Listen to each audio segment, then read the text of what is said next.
We want to welcome you to our work meeting. It is Thursday, June 18th with Hooper City Council. Darren said he's stuck in traffic. He'll be just a minute late, but I thought we could go ahead and Recording in progress. we can go ahead and get started. So when we talk about agenda items, I noticed, and you possibly did too, on the June 6th minutes, there was one little part of the minutes that I told Jamie looked to me like, so let me, because I want to give this to you so when we're up there approving them. So if you go to, it is, let me tell you what page it was. Did we print these? She can print it for you. Oh, sorry. Morgan will print it for you. I thought she On did. June No, 6th on or June June 4th. 4th? Or sorry, Let's June try 4th. 4th, on page 5, if you go to it, and you see the paragraph that says discussion, possible motion, approval of healthy Utah's communities. But then if you read below what the motion is, it is for oversized structures. Oh, yeah, that doesn't So, make sense.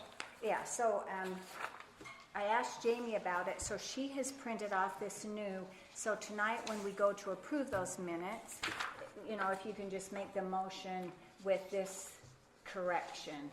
She said, oh no, she probably just, when she was doing 1 minute to the next, it got, you know, that part didn't get changed.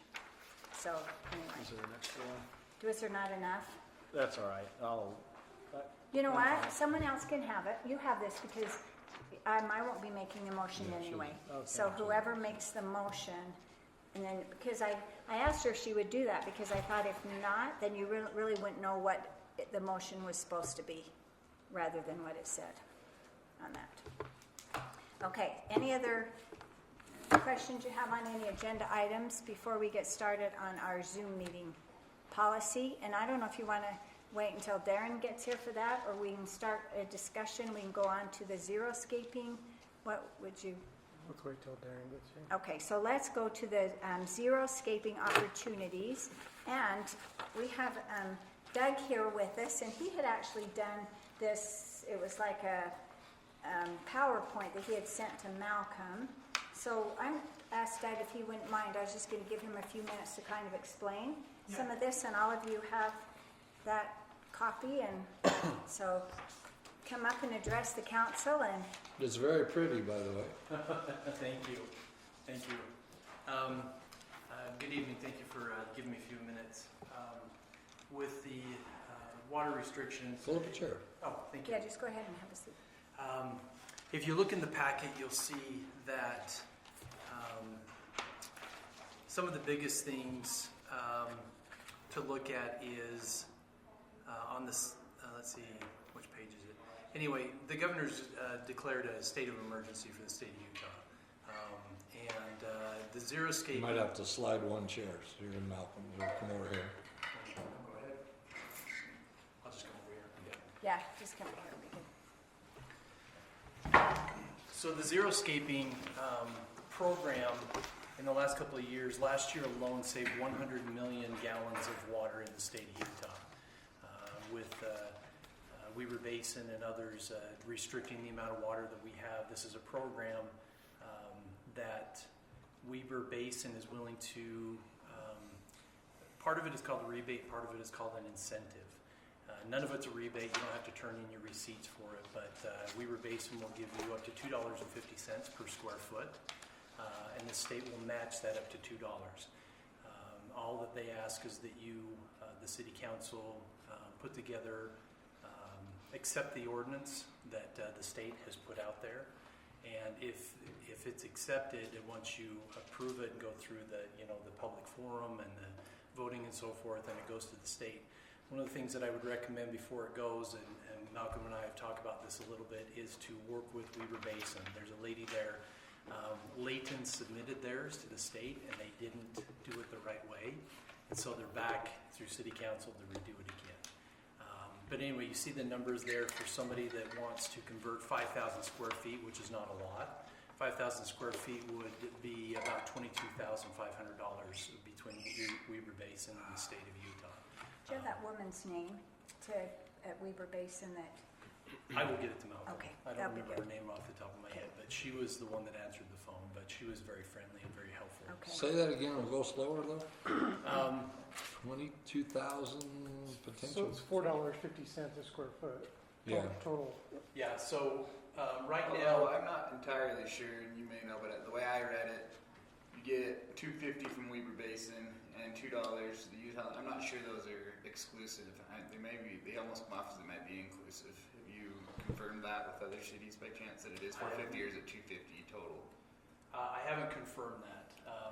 But anyways, either way, there's an increased incentive if we adopt a policy for Yeah. sure. It could be 250 inclusive, which means that it'll be 11,000 instead of the 22,000. So, Yeah. question, is that for removal of existing or just not planting in the future?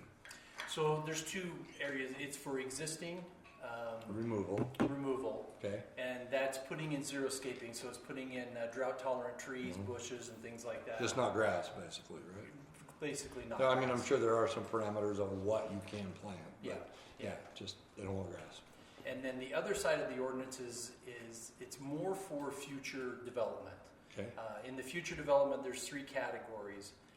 One is, I call it the Mow Strip, but it's the one out by the street. No Park property. Park, yeah, some say park strips. Park some strip. Mow strip. Yeah, Mow Strip. So all future new developments, that can never be grass on a It new shouldn't development. be. It shouldn't be. Anything that's 8 feet wide or shorter cannot have grass in it. okay. And the third one is the front yard can't be more than 50% grass, but I haven't finished the research yet on whether that includes your entire front yard. If it does the entire front of the home, that includes your driveway, your park strip, and all of those other things. So that would be one other piece that we need to research. But again, this lady at Weber Basin is very helpful. But there is an opportunity there for citizens of Hooper to be able to get some of that torn out, because obviously with restricting water down to 2 days, and now the thing is that the reason that expediency is important is I talked with them and they said your lawn can be in distress, but if it's dead, meaning that it's completely yellow, they won't approve your conversion. Is there a limit on the amount, size? $50,000. Okay. Can you put something together or is there something in here with all this? It's Yep, all in here? yep, Okay. Yep, everybody puts in there. All The right. little end cut off a little bit, but most of it. is- So, just, I mean, it probably is not solved through this, and this is nice if this is what people want to do. But I did some research a little while back when, like, the data center conversation came up. And the Utah currently diverts 2.1 million acre feet from the watersheds, and we infill just a little shy of that. And so I was just looking up kind of what the math would be on this 100 million gallons. That's only 307 acre feet. It's 0.01% of the of impact to the actual evaporation that happens every year. So the evaporation every year is 2.7 billion gallons a day that evaporates from the Great Salt Lake. And so the infill is really the problem. And so this would only like touch 0.01% of that infill to really make a difference. So I'm curious, like, what are we solving for? Are we more so solving to give our residents an option to get money back if they decide to xeriscape? Because it's not, I mean, if everybody in Hooper did this, it's still not going to change the fact that we have more water evaporating than what we have going in. And so it doesn't, I mean, it seems it like a helps. nice thing, but It helps. yeah. This is baby steps, basically, Yeah. as far as I'm concerned, because, Well, and the state's on board with it, and Yes. National Water's on board with it. Exactly, Those are the two so- big hitters yeah. for water, you know. Yeah. and I totally, the figures I have the same thing. I laughed when they were talking about the data center with 13,000 acre feet. That's like 1/10,000th of 1%. Yeah, that's what made me look it Yeah, up. and the lake have that right now information sits available. at 8.5 million acre feet of water, even as low as it is right now that is held in the Great Salt Lake. So, Yeah. but it is something in the right direction. So that's why we're looking at it. Yes. Well, another thing too, like you mentioned, we're in a drought and you only water twice a week. So our lawns have been okay so far. But now we're starting to hit 90-degree temperatures, even 100 degrees. What are our lawns going to look like? And that's, I think, is a discouragement for residents where something like this, if they were maybe leaning that way anyway, thinking this might be an option rather than the lawn. Anyway, if we're going to be on limits, and we may be, you know, we say this year we're a drought. Well, next year could be a drought. Could be worse. We don't know. Yeah. That's what I was just curious, like, what is the ordinance in effect? Are we getting to a place where we're just saying, hey, we adopt the option for people that we're not requiring a park strip? Are we, like, kind of, what is the ordinance we're looking to adopt? Is it saying I think it that, would be an option, don't you? that's what I think we should do. I mean, Well, the ordinance to qualify for the rebate, it's a citywide ordinance that would dictate the 3 items you mentioned. Okay. For all new growth, New growth. existing growth would never be mandated, Yeah. but new growth would have to meet those 3 requirements. that makes sense. So it And would that's apply. actually a good idea. And I think the things for the future are that there may come a time when the state says, you don't have a choice anymore. Fair. We're going to require this. That's right. So at this point, you get the opportunity to discuss it, and the other side of that is some cities, there's only, I think, 15%, I have to look, but only about 15% of the cities in the state who have not adopted this yet. So it's like 80-85% of them. These are all of the surrounding cities, but if you take a look at the list of everybody that's adopted, it's a significant list, and this is, you know, there's just a few left that have not adopted yet. But the other side of this is that some cities are they're now not just recommending that you only water 2 days a week.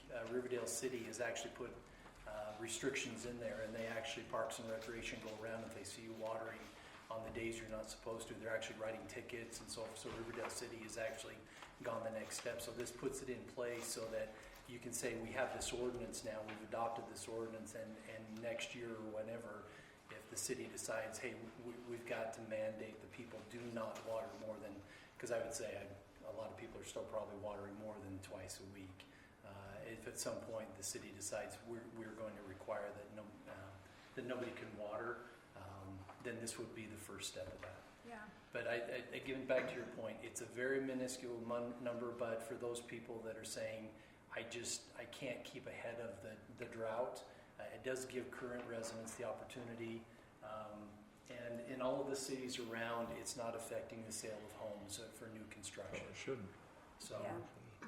Well, I know. So, I'm sorry. Oh, I Sharon. was just going to say, I know Darren said he had some experience with this when our attorney gets here. So, you know, even if we move on and we want to come back, he still, I think, had some. Anyway, go ahead, Larry. So let's say I take out 5,000 square feet out of lawn and that at my place. Do you even have a ballpark figure of what it costs to zero landscape it? when I did the estimate on mine, and again, I was using the $22,000 number, but I used AI to build it for me, and it was probably between $6,000 and $8,000. So even if it comes in at 11, it should cover the cost. Now, the one thing that citizens are going to need to know is that Weber Basin is the one that will approve your proposal. They do a Zoom meeting, so you have to have it on your phone or whatever, and you walk around your yard and you show them what you're going to do. Then you have to do the project. Once you're done, you contact them again to show them what you've done and that it's done. And then within 2 to 4 months after that, you get your money. So you have to put the money up front. So they don't give you that's where they're calling it a rebate or an So incentive. what are their parameters as far as what you can actually do and what you can't do? Is that? So the state's program is you have to cover 50% of what you've taken out. Okay. So if you put in a tree, cover it with if you put rocks, in a what? rocks are not approved, so it can be anything that's mulch, bark, anything like that. But rock, they don't want rock is one of the things that they're not approving right now. But for example, if you put in a tree and it looks at the maturity of the tree, so if you put in a tree and it's going to grow to 30, 40, 50 feet, that is going to cover a very big area. And so they're taking a look at ground plants, bushes, and trees. And what they do is they take a look at, you just have to cover, the state is covering 50% of the lawn that you've taken out. Weber Basin is only 35%. So you don't even have to put in a ton of foliage to make this happen. What if you wanted to put in a small playground and then do playground mulch on a larger section, would that count if it was like mulch? Possibly, you do have to have some, I'm in your chair, so. It is interesting because that was one of my, the first ideas I had. Let me just go in and just put mulch down everywhere. Let's not even worry about it. But for some reason, the state's saying, well, we still want a little bit of greenery in there. So they do want to see some ground plants and bushes and some trees. So you could put a tree up that will shade the area, and that will count. So just like a garden area with mulch and like seeding and maybe like hedges would qualify.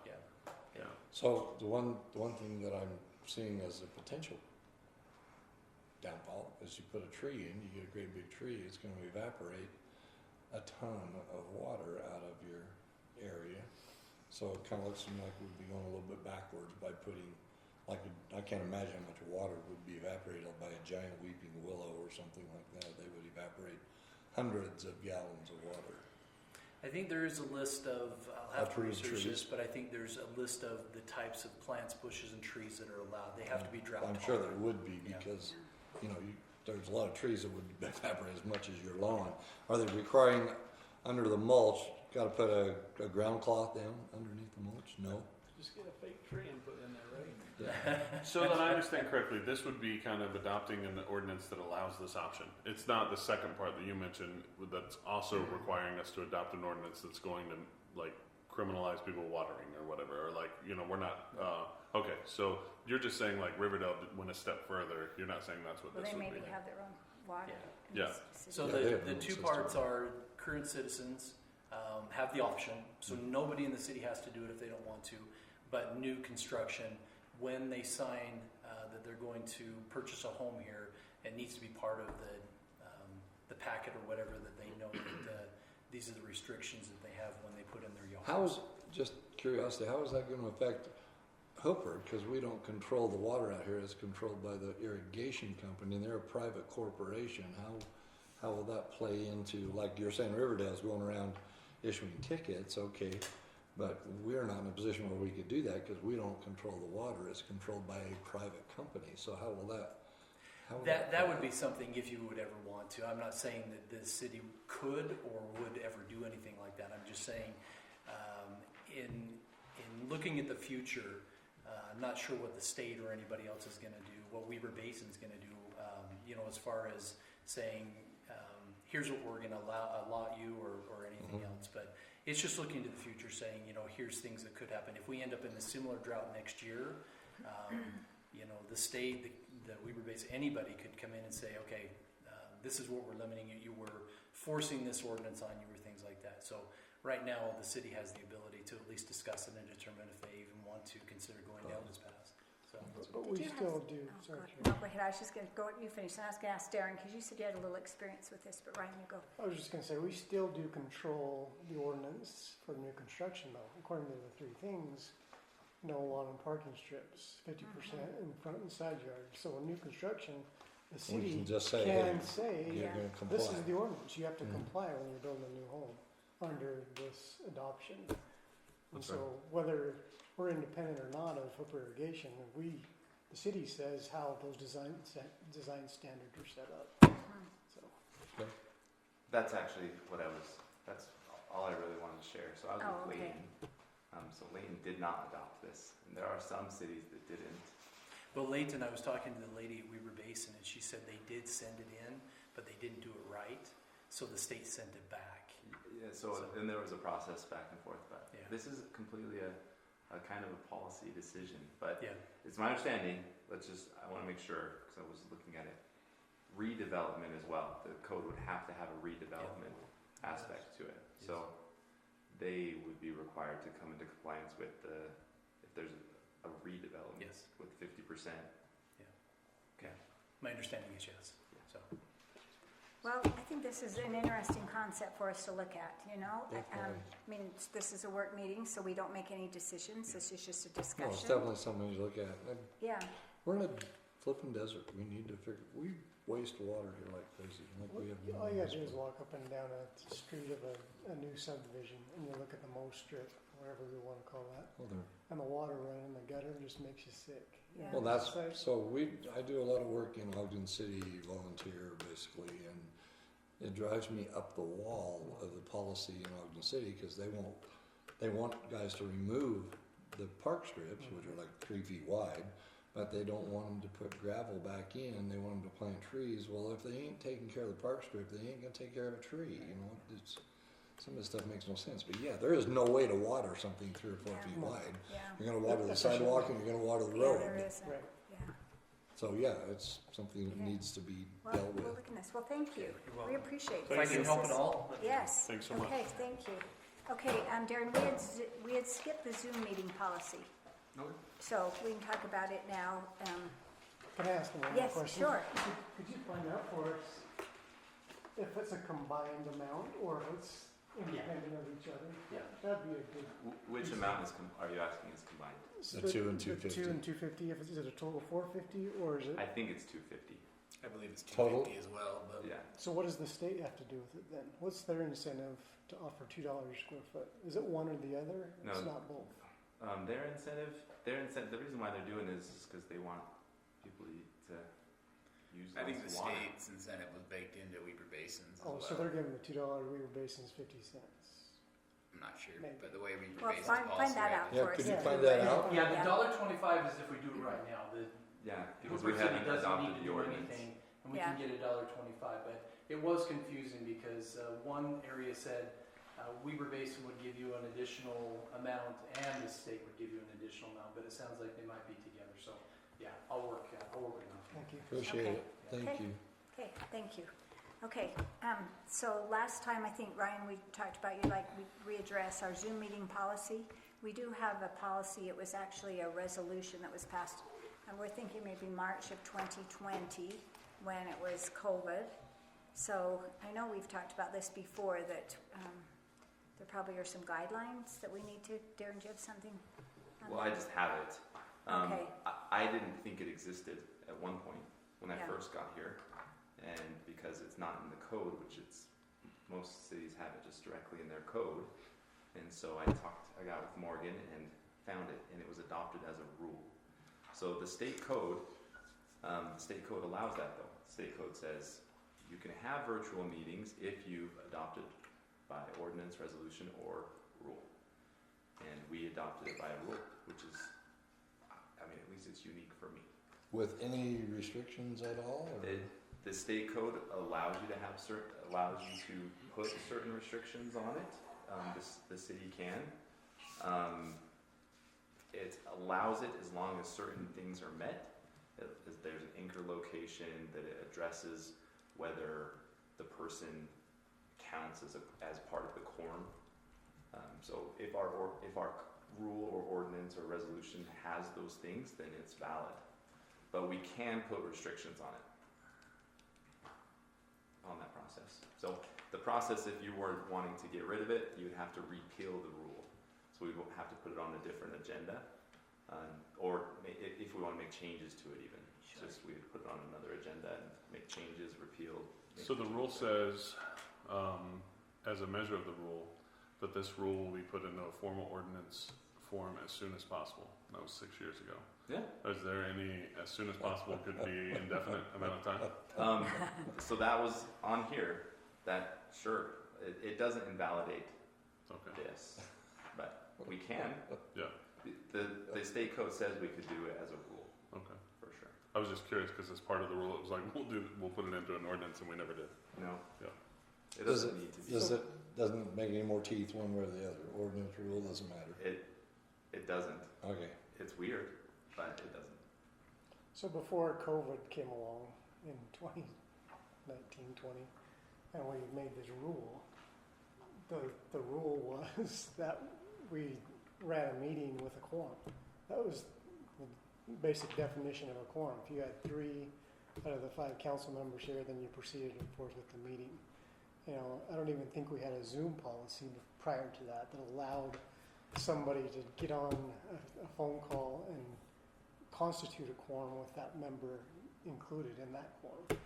So whether we had a quorum depended on 3 members present physically at the meeting. So COVID kind of adjusted that policy, and I mean, I still believe that should be the rule. Prior COVID rule is that if If we have a quorum we have a present, quorum present in order then we for- don't need somebody zooming, basically. Correct. There is a certain amount of logic to that, to me, Yes. if we've got enough to function. Well, and some things I've thought, because we are in this time now where we do Zoom, we do a lot of Zoom meetings, but I feel like if we continue with this rule, we need to have some kind of guidelines, because we did have instances in the past where we had people on Zoom, we couldn't see them, we didn't really know, that I think that we need to be able to see them, that we need to know that they're, because we had concerns, because people were texting while they were Zooming, and so we definitely, I feel like, need to have some guidelines. I'm not saying I'm against Zoom, because we do it all the time. I am at least 1 or 2, if not more, Zoom meetings a week, and I'm still allowed to vote on that, but I think if we do, there needs to be some guidelines. We need to be able to see them and know that there's some. And I think in an emergency, when we needed a quorum, that we could allow a Zoom participant to call in, so that allowed us to have a quorum. But if we have a quorum present, then why would we Do we need a Zoom? need one to call in?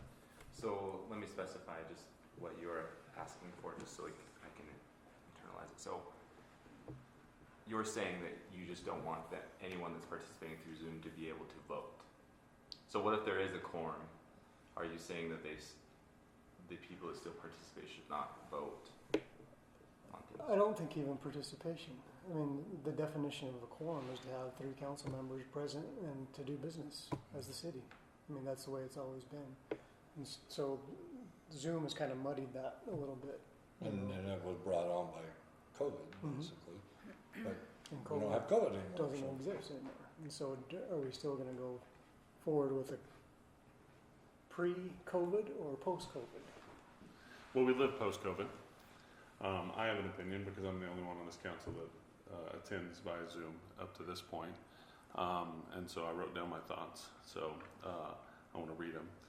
I support maintaining remote attendance as an option for council members because it allows qualified citizens to continue to serve their community while balancing a professional family obligation. I think that if we look at this solely from the idea that if you're present, that only means that you are in person, then we're restricting people who would be eligible, qualified, and offer valid aptitude to improve our city and the measures. I firmly support putting in restrictions that require you to be able to be visible, to have a professional backdrop, anything that any multi-billion-dollar organization would require for you to be able to be Zoom and to be present. We live in a world where people are remote all the time. I can tell you I personally would be affected by this because the business that I run requires me to be all over the country. But I think that I've been able to be exemplary in the fact that I can be present, that I can engage, and that I can offer value to the meeting. I don't think the question should be whether or not a council person sitting in a particular chair is what makes them present. I think the question should be whether or not a council member is fully engaged, whether or not they're prepared, whether or not they're participating in discussion, and whether or not they're representing the residents who elected them.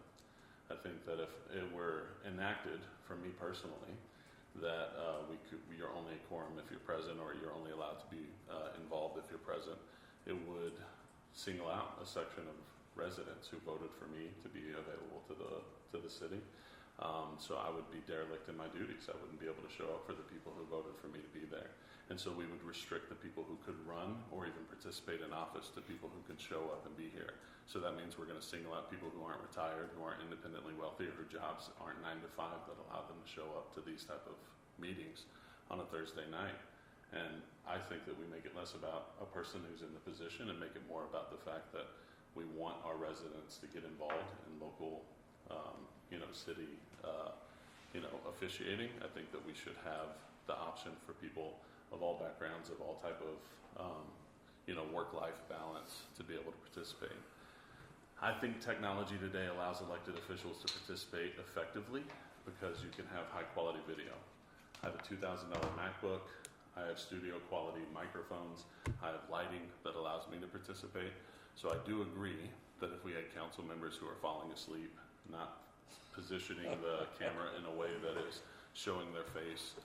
Matter of fact, the last meeting I participated in virtually, I reached out to Morgan and said, hey, can you make sure that my face is positioned on the screen so that I'm present with the citizens?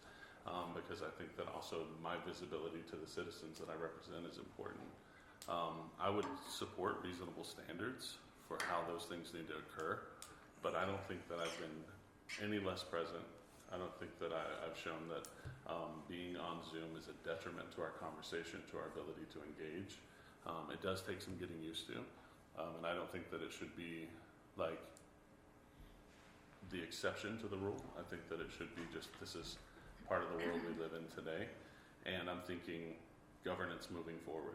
What people are going to be interested in working and coming alongside and trying to engage in this city's governance if they are told, well, you're not going to be able to participate unless you can meet this arbitrary meeting time that we've set, and you're doing it voluntarily. I mean, Well, you know what that meeting time is well before you even run for office. it was. Like, Yeah. you know that. Yeah. Going into this Yeah. game, before you run, you know what your obligations and the requirements are. Yeah, so you restrict the Okay. people who could run for office. And I say that we leave it open to anybody who's eligible to be able to be there that could offer a positive contribution to the city, not just restricted by the fact they work a 9 to 5 or they're retired or they're independently wealthy. What do other cities do? It's not an exact question. Very great. Well, let's just say it's policy, Right. but very few cities don't allow them in Utah. So very few. I think I tried looking that up, and it wasn't any of the big cities. All of the big cities obviously allow them, and all the growing cities that are growing. But I think it was a few of the smaller cities. What type of restrictions did AM have in place? You ever have a chance to look into any of that? Well, the reason why I asked Councilmember Hill is you could require still a quorum at the Anger location, so that still could be a requirement, and then allow them to participate. You could say, hey, if we can't see you, you can't vote. And it could be as simple as something like that. How is it participating on your end? That would be the only other side. Yeah, of this it's not a conversation. problem I don't for me. know. The only No. time.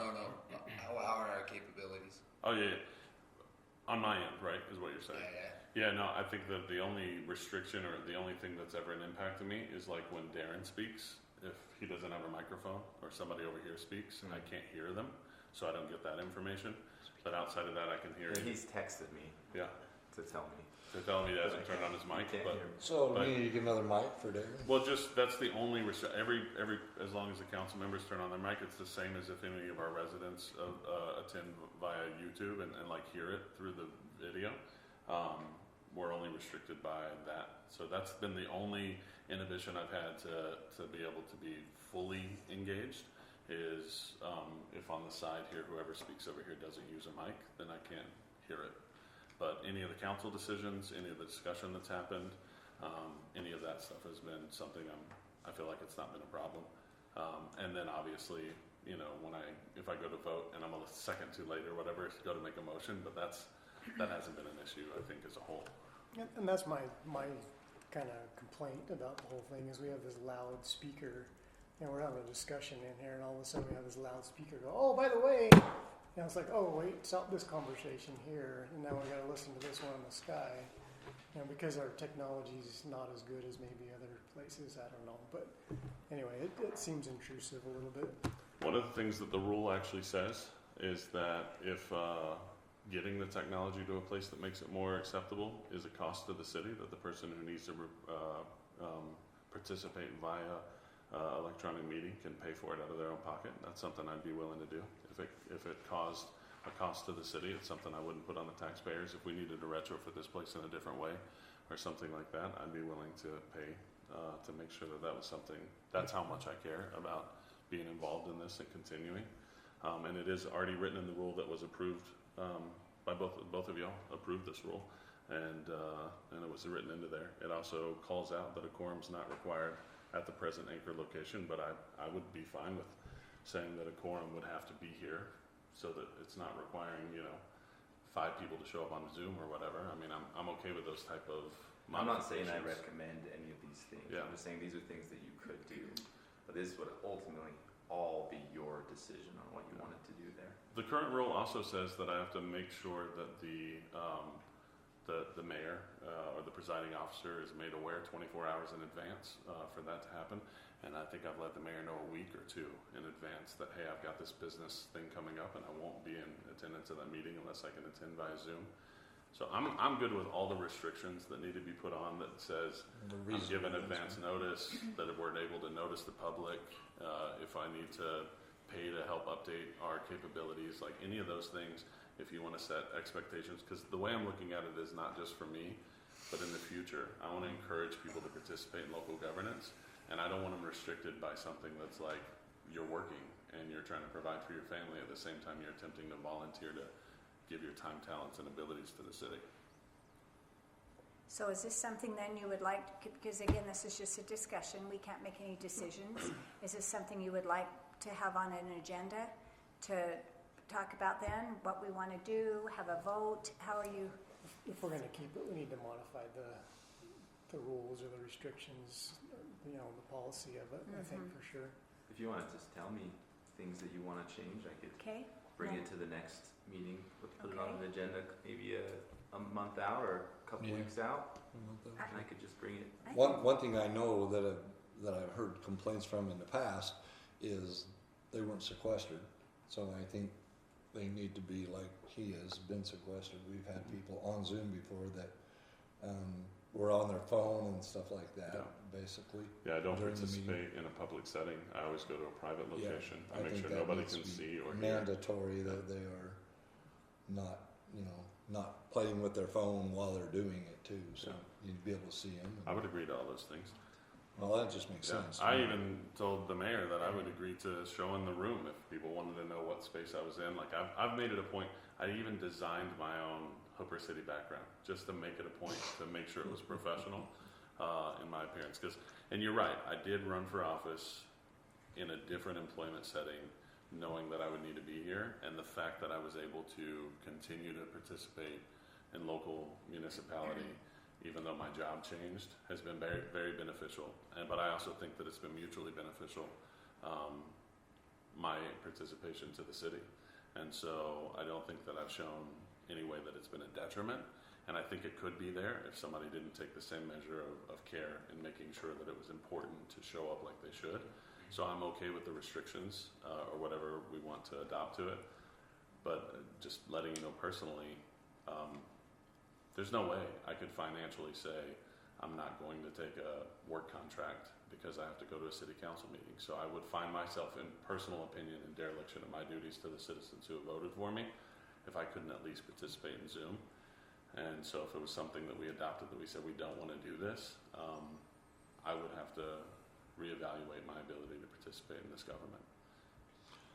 One thing that we talked about is have to have a quorum present, but if we are going to allow Zoom under the proper conditions, does it matter that we have 3 or 4 other people here at the time?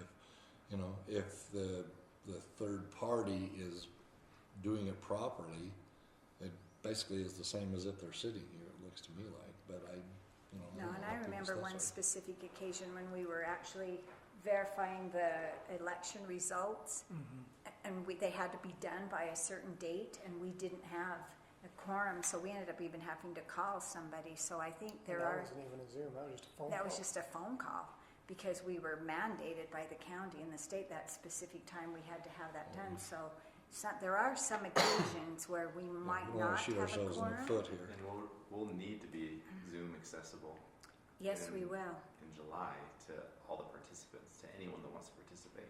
Yeah. That's right. That's a And- requirement outside of me It participating. is, That's just a and in requirement in August, general. when we do our truth Or and August, yeah. taxation, we Residents. have to do that. Residents participate. Yes. Yes, they have We to have be able to to when we Put do out a that. Zoom link, so heads Anything, up. other suggestions to Darren then that he could add? Closed door meetings, I think, need to be additionally restrictive than just the regular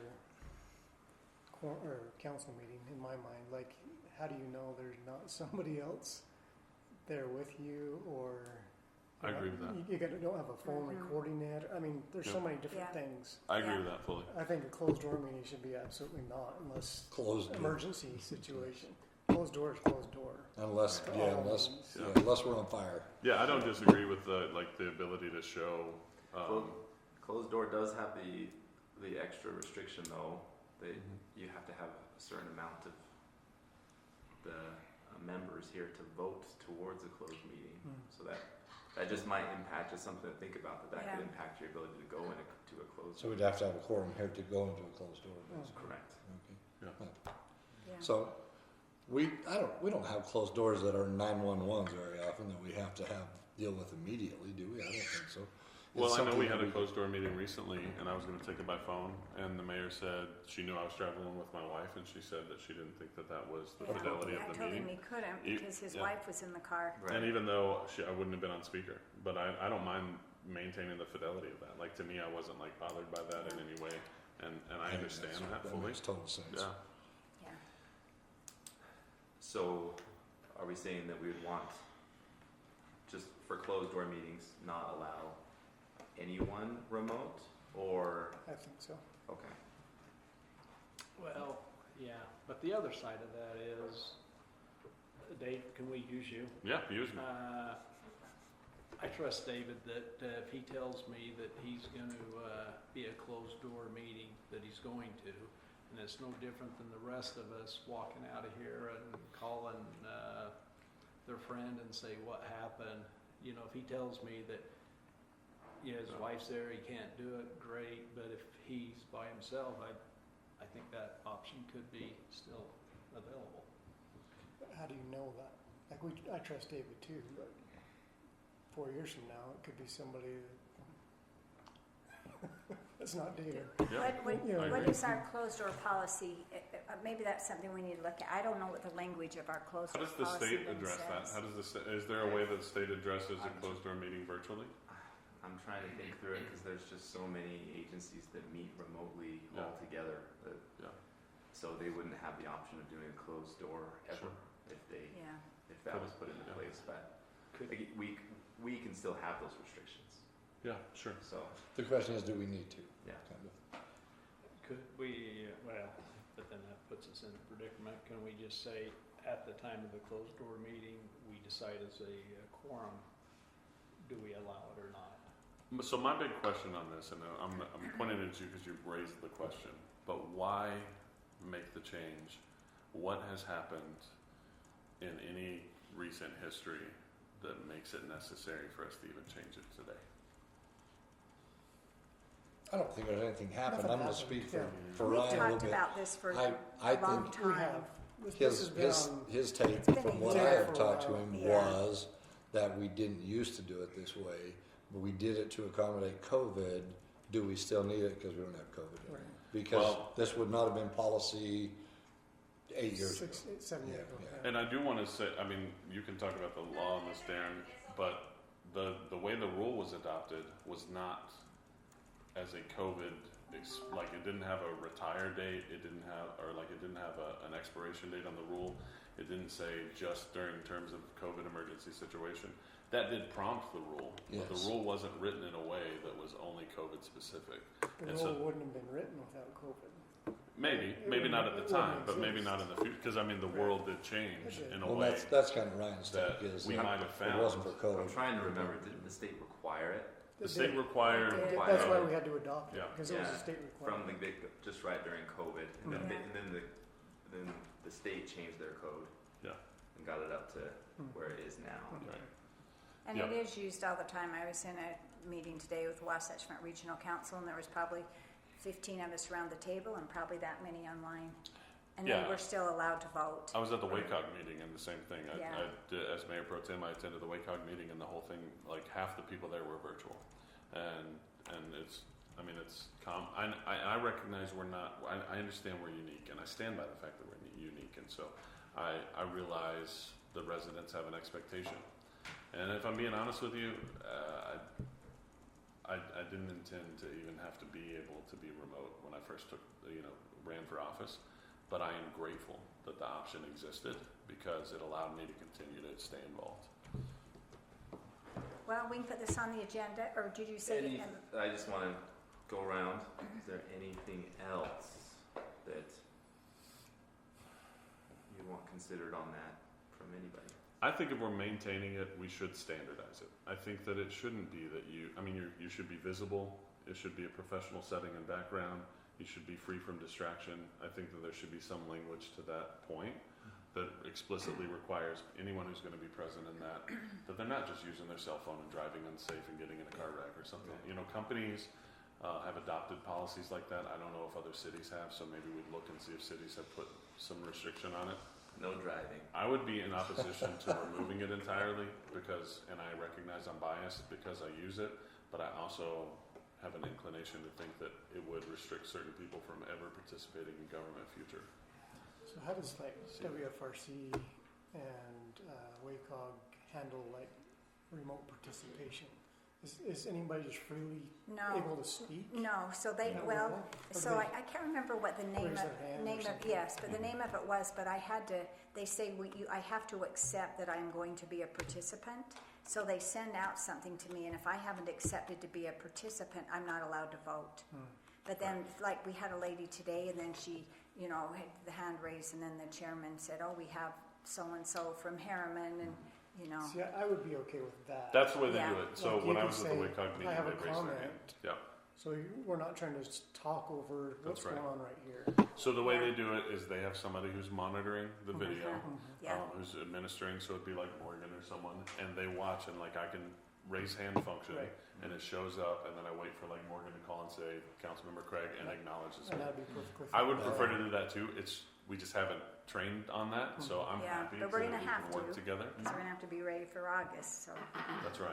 yeah, Right. Well, no, I think that's And good. I've been looking into that good. because I think that's enough, but we're gonna have to be prepared for that. We are, Because in our meeting in South Salt Lake, someone started playing some very strong hate music. It was very racist, and it was insane. So we had to Yeah. turn it off and shut the whole system down, and so we're gonna have to just get prepared.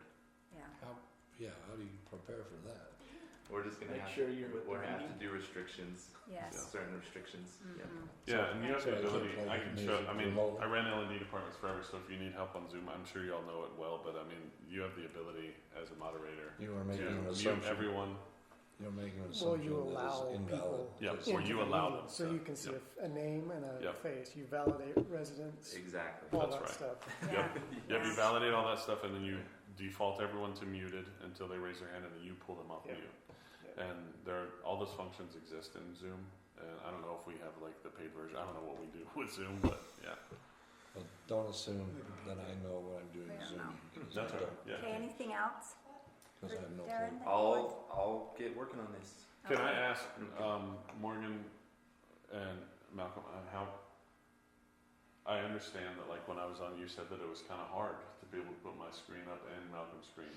What burden is this going to put on you if it's something we formally adopt? Because I want to consider I it. just think it was, we've never done it, Yeah, and so Malcolm just got you the whole screen of the PowerPoint, Sure. because we like to show the PowerPoint, and there's no way to split screen it either, yeah. and so I think I'll take some Zoom classes, guys. Well, I just want to make sure. Go Also, learn. look, I'm willing to acknowledge my bias in the fact, but I want to also make sure that the imposition on you is not like such a detriment and a lift that it's going to put a problem. You've dealt with a lot. Is split screen a tough thing to do? No, Okay. it just depends on the system. Yeah, That'd be pretty. You could get just another Yeah. TV and Well, you Well, can I do know that, we're but then doing- also if you have a Windows screen, you can just snap it to right and left. And I mean, I do it all the time. I present in split screen often, so there's ways to do it. Well, Every I've system actually has the been ability. to meetings with UDOT where we had split screen, Yeah. so I assume it's not too hard. So. Yeah.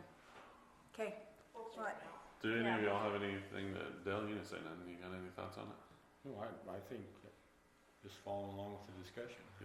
Okay. So initially, it seemed like that this was brought about because of COVID, Yes, sir. but we live in a little different world today. A lot different. In fact, that well, even Zoom wasn't that, yeah. Yeah. it wasn't used that much With Skype. before then. Yeah, yeah.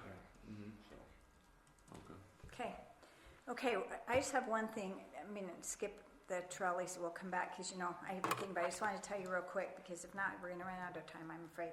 So, I think I mentioned last time that Waste Management has, this is a council report, so, Waste Management has leasing the Weber Transfer Station. They had a meeting with us, and they went through some prices with us, so we had received a service agreement with, Republic, and then with this meeting with Waste Management, so I can just tell you their numbers just real quick.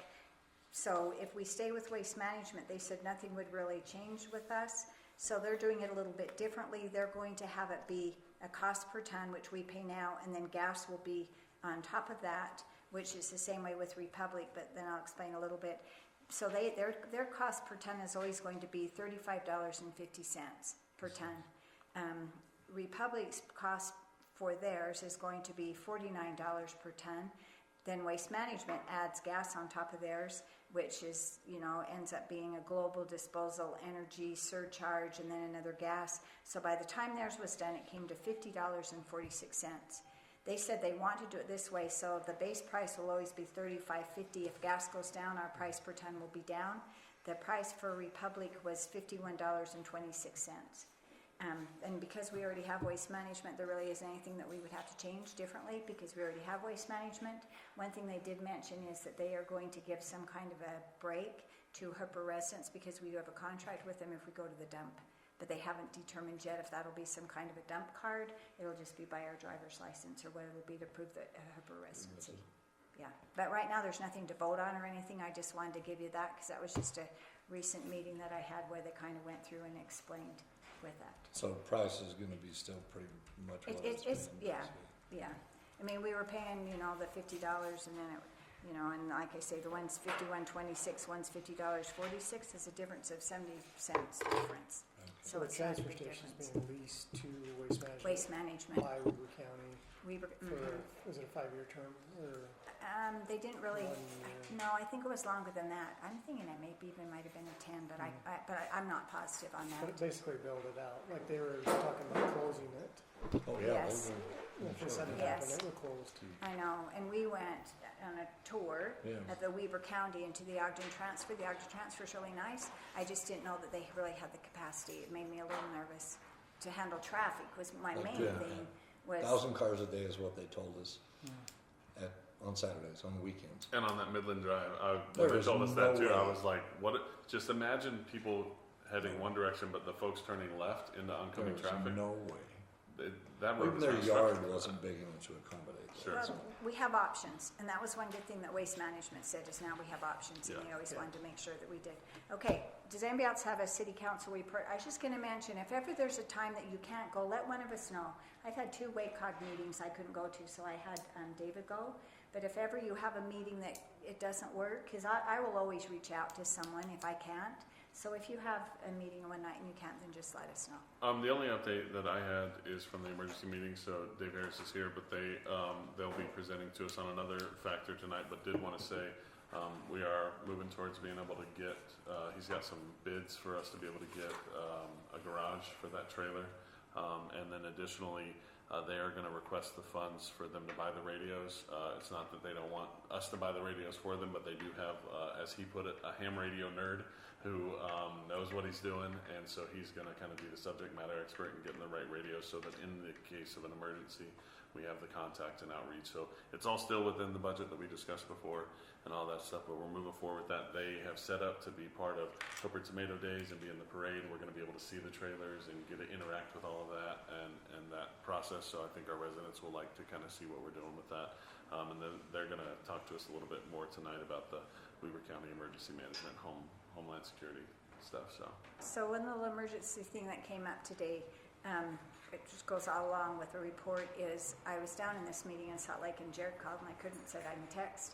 And he said that the air conditioning system went out on the main, sewer station that's down on 5900. This is the one last year that the air conditioning unit wasn't working. They had the doors open. They went and bought fans. Well, now it's completely quit. And he said, we either get another unit in here now or this is going to shut down and we're going to lose the sewer to every home that feeds. So they did go by. He checked the budget. We had money within the sewer budget. And I said, how does this work? because we've sent that out, you know, our requirements. It took about a month before anybody would even even bid on this commercial one. And he said, well, this is really a temporary fix because it's not a commercial, but it's a dire strait of an So- emergency. Why didn't somebody contact, I mean, I went to all the work to have Bridgerland Heating and Air Conditioning come out and give us a thing. They gave us a quote and everything. I just found out today when they called me that it went out. They wanted to know if he Oh, could they come still repair could. it. I'm sure they could still the- send but it. no But one the thing notified him. is, why didn't they notify him or notify me? I mean, I asked a friend to come out to do all this, and then I find out that it was already sent out for bid, and I think, I'm not gonna get my friends involved in Hooper Yeah. City anymore. And I'm not sure how that process actually I mean, works. He did us I a don't know. courtesy to Yeah. come out here, and I was furious this morning. I thought, I will not call for help if they're gonna do this. When we put bids out for something, what is protocol? Who You know decides that? I don't know, and I don't We know need if to find I out. don't know if there's an actual website that bids go out on. I don't know. They just told me in staff meeting on Tuesday that they had published it wherever, and no one had picked it up yet to even bid on it. Well, I'm sure we have like a conflict of interest process that allows us to like put things out to bid to certain groups of people so that we're not just getting the bids for. Oh, That's we a- gotta that's have a Only good things multiple like question. state bids. contract that we have to allow Yes. to Yeah. come in. That's a good question I don't for know if Jared. it was on this I one. get it, we gotta have 3 bids in that, but my Yeah. heck, the guy took his time to come out here. He got us an estimate, and we were starting at like 450,000, and he's 150 to 160. Hmm. And now, so it could have been awarded. and Malcolm, him what's not bid So even- those bids procedure should have for been on like the website or the- whatever, The sewer, where the people things. go in and. do we have to go through JUB? I Yeah. feel like I That- missed something how- here That, when I that went. paperclip Because should you have know how gone to the Taylor said electronic they had put it out on process. some The- website and Picked up people had to somehow. pick Yeah, it but up? air conditioning What unit is went that? out, Yeah. Oh yeah, he's using on a one of bidding our platform, plans. and We're in council. he invites them to updates. bid, and then they can go in and they pay a nominal fee, like $15, to get access to all the plans, and then they're in the bidding software where they can present a bid. I think it closes June 22nd as of right now to have the bids. So we could find out from Taylor. I gave him Taylor's, Oh, good. I says, if you even want to deal with it, I sent him Taylor's phone number, and then Darren, or Jared today told me that they didn't even think they had any bids yet, and I'm thinking, there's no way we can even get it done this summer. You know, they don't stock them great big units, so. No.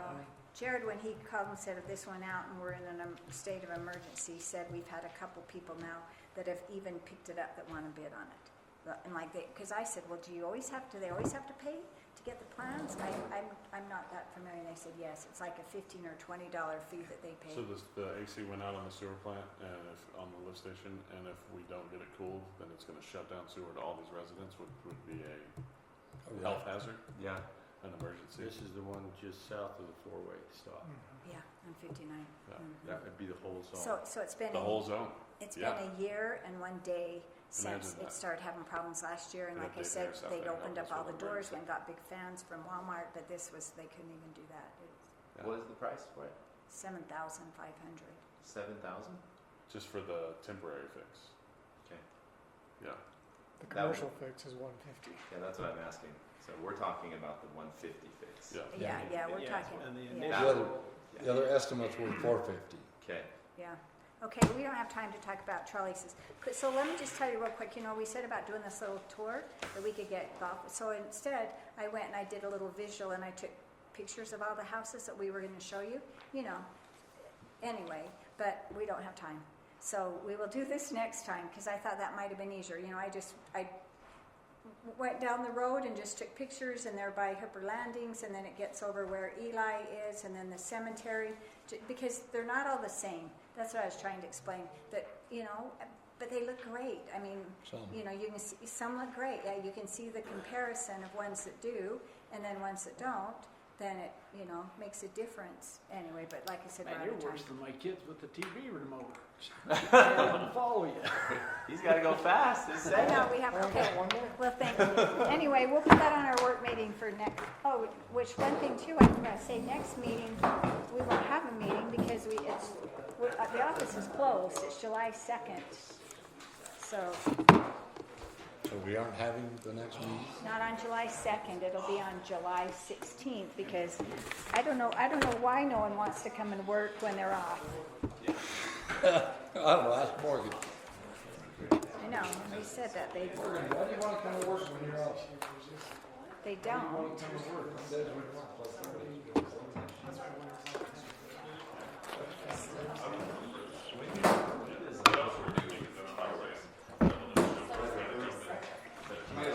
That's what happened.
Malcolm lost his keys.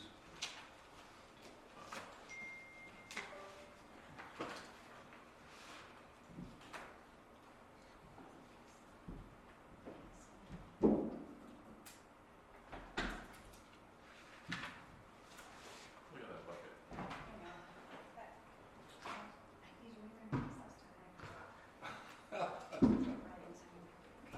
I thought we were gonna take one off.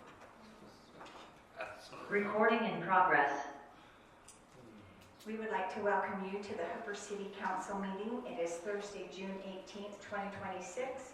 I am Sherry Bingham, I'm the mayor, and I will be conducting this meeting. And we really want to welcome all of you here, whether you're here in person or you are online. We are going to go ahead and have a pledge of allegiance by Councilmember Fowers and then a reverence by Councilmember Hancock. Everyone please stand and repeat after me.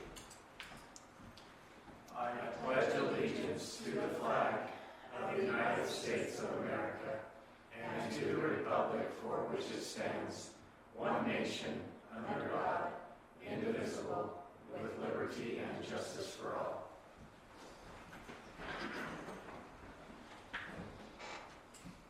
Our Father in heaven, as we come before thee tonight in this city council meeting, we ask thee to help us and guide us to direct the affairs of the city in a manner that will benefit the residents of the city and move us forward in a positive manner. We thank thee for the blessings that we have and for this beautiful area that we have to live in, for the amenities that we have as members of Hooper City, and we ask thee to continue to guide and direct the affairs of the city in a manner that will benefit us now and in the future. We ask these things in the name of Jesus Christ.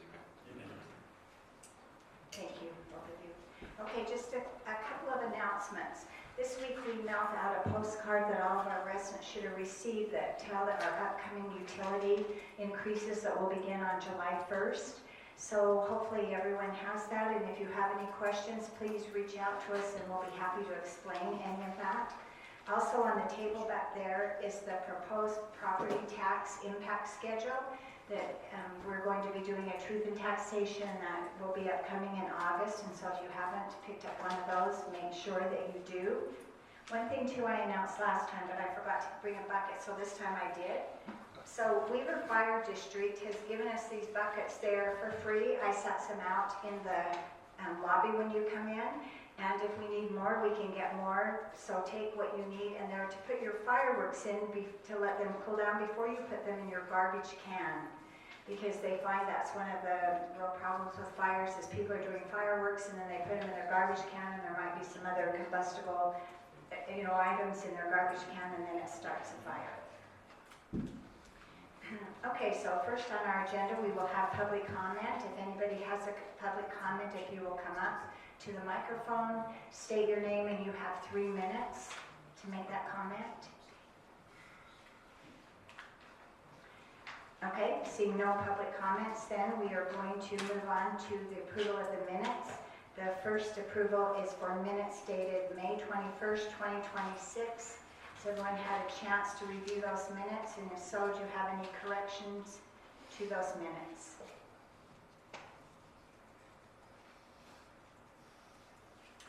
If no one has any corrections, then I'll entertain a motion. Yeah, I'll make a motion that we approve the minutes for Thursday, May 21st, 2026. The motion was made by Councilmember Flowers. Is there a second? I'll second. Second is made by Councilmember Craig. Any discussion on this motion? All in favor, say aye. Aye. Any opposed? Okay, those minutes are approved.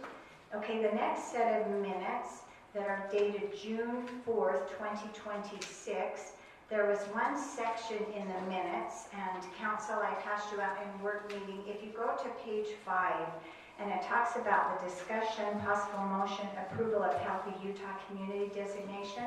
But when you read the motion below that, it is for a different item that was in a meeting not on June 4th. And so I talked to our deputy city recorder today, and she gave what the actual motion was. So that correction will need to be made when you approve those minutes. And is there any other corrections on those minutes?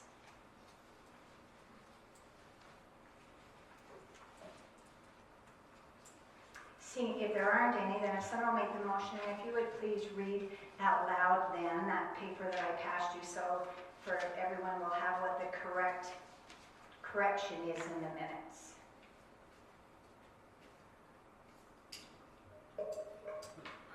All right, I move that we approve the minutes dated June 4th, 2026 with the correction as such. The discussion on possible motion approval of Healthy Utah Community Designation. It would maintain that Mayor Bingham reviewed the expiring designation and potential strategies. Mayor Bingham asked council if they were interested in continuing it. Council discussed what they would like to implement. Council member Hancock motioned to table the approval of Healthy Utah Community Designation until council can find an intern to help implement. Council member Hill seconded the motion, voting as follows. Hill, aye. Craig, aye. Bowers, aye. Hancock, aye. Motion tabled. Okay, so we have that motion made by Councilmember Craig. Is there a second? I'll second.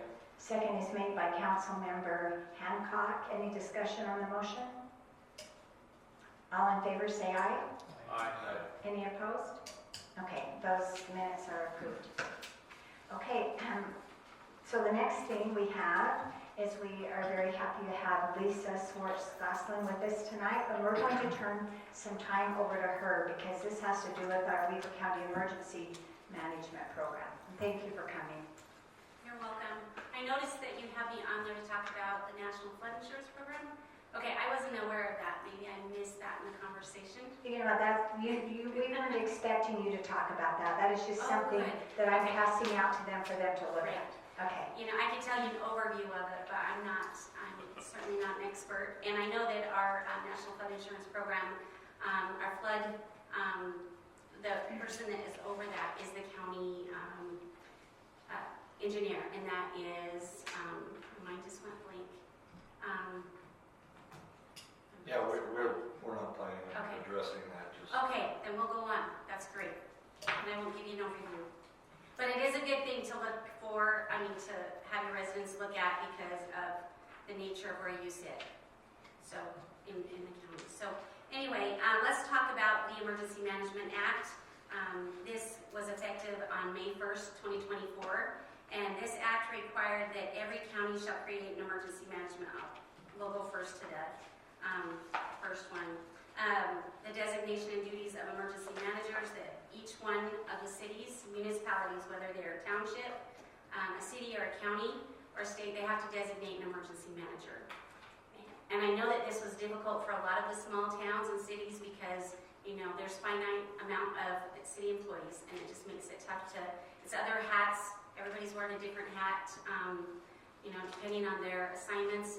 And then also, it's a lot of work. So I know that this was a difficult thing for a lot of the smaller cities, but it's very important. And the reason is because FEMA and the state has noticed that those cities and municipalities that do not engage in emergency management are the ones that have a lot of loss and then have a harder time trying to bounce back and to get the federal funding that they need. One thing about FEMA is if there is a federally declared disaster, if something is big enough and it's exhausted all your resources and you declare an emergency, and then it is approved by the governor and then by the President of the United States, then you can qualify for up to 75% reimbursement for costs to replace infrastructure, public infrastructure, and response costs to respond and try to recover from the event. It does not pay for private property or anything like that. But in order for you to get that 75%, and then the remaining 25%, your jurisdiction owns. And that passes on to your tax payers. And so that's why it's important to be involved and to know what you need to do and to try to mitigate everything that you can to save the bottom line. You know, on the back end, on the front end, it seems like a lot of work, but on the back end, it will save you a lot of money. And so that's why it's so important. They feel like they need everybody to you know, have their ducks in a row so that they're prepared. With that 75%, you have to document everything correctly. So if you have an incident happen, from the moment you start sending resources out and you're deciding how you're prioritizing those resources, because it's a disaster because you don't have enough resources, right? You're scarce on resources. And so as you prioritize those and every decision you make, everything that you do, every dime you spend has to be documented. And so that takes, you know, you have to know what you're doing. Everything you scribble on a piece of paper, all of that has to be handed in. FEMA says that if you didn't write it down, it didn't happen. And so that's the importance of it. Having someone, an emergency manager that is assigned to understand those things and to get training. There are courses that need to be taken for them to have what they need for FEMA to be able to say, yeah, you've got an emergency management program, and because that will make it a lot easier for you to try to get reimbursement should you need it. So there's ICS 100, 200, 700, 800, and then there's 3 and 4 are the minimums. And then there's quite a few in order for you to have a really good emergency manager for them to take. And that training does take a little bit of time, but it gives them the fundamentals that will really enable them to do a good job for you. I know it's really hard because the one other requirement of it, and this was different than before, a lot of smaller towns or cities would have volunteers be their emergency managers. And in this, it says it has to be political subdivision may designate an officer of the political subdivision to serve as the emergency manager. So they cannot be a volunteer. They have to be a paid employee. Now, it doesn't tell you exactly why, but I can speculate. The reason is when a disaster happens and you're committing resources, those that have authority to commit resources and to make those policy decisions is the mayor and the council.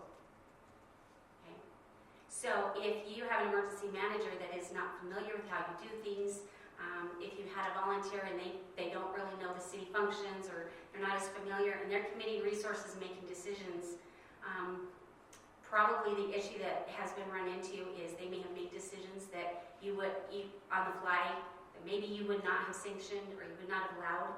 And then when FEMA comes in and there's that discrepancy or you're saying we didn't, or a lawsuit or something like that, that's probably the reason, is they want somebody who has the backing for liability and indemnity from the city. Does that jive with what sounds reasonable? And it does to me only because, you know, those things happen fast, and if they're not someone who's trained pretty well, sometimes you make decisions you wouldn't otherwise make. Can I ask you a question? Mm-hmm. Does it designate whether or not or stipulate whether or not that emergency manager needs to live in the city? I'm assuming if there's an No, emergency. it wouldn't. I live in Weber County. I'm the emergency manager for the county, and I live in Syracuse. So what happens if there's an emergency? The emergency manager can't get there because of the Well, emergency? most say that you have to be able to deploy within 30 minutes. Okay. So that's where that lies. So let me just kind of tell you a couple of things through my experience. I've done emergency management since 2006. So some of the things that I would recommend is that it be someone who may be around for a while. Sometimes it's your city council member, and that's okay. It's a 4-year term. So if that's what you need to do, that's what you do. It's better to have someone who's a little bit shorter term, that's excited and works hard at it, because it's going to be other duties as assigned, right? And so they're going to have to be able to dedicate what they need to for this, but still do the other things that are required of them. So someone who's enthusiastic, that can learn and do these things and get the training done and find out how you document and everything that you should do in your emergency operations center, et cetera. All of these things to help you be prepared. But someone who has really great people skills. Because the more they can interact and do outreach and get your residents involved and prepared, that saves you on that back end when you don't have as much devastation because your constituency is prepared.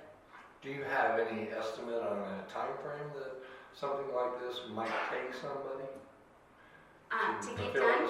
Yeah. Well, I can tell you that I have a friend who does it for Syracuse City, and she's also law enforcement and an investigator for them, a detective.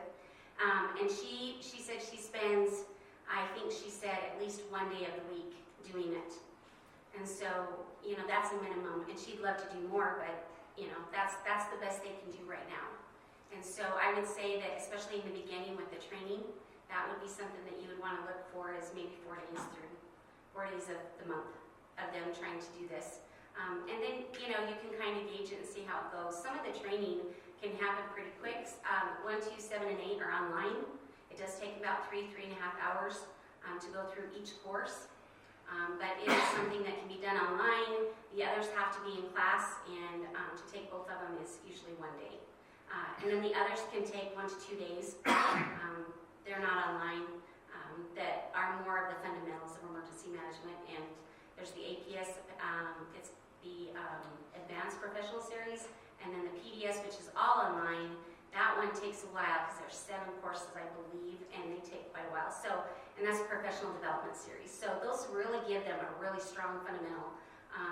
A lot of people are starting to have degrees in emergency management. I hope I don't step on any toes when I say this, but in my experience, the degree is a little less applicable because a lot of times the institutions teaching those degrees do not have someone teaching that has done emergency management, especially local emergency management. So they kind of teach pie in the sky. They don't teach those things that really happen. So, I'd rather go with someone who has the fundamentals that are taught, because all of those classes are FEMA. They are taught by those that have experience. And so that's what I recommend. There's also the EMI Institute.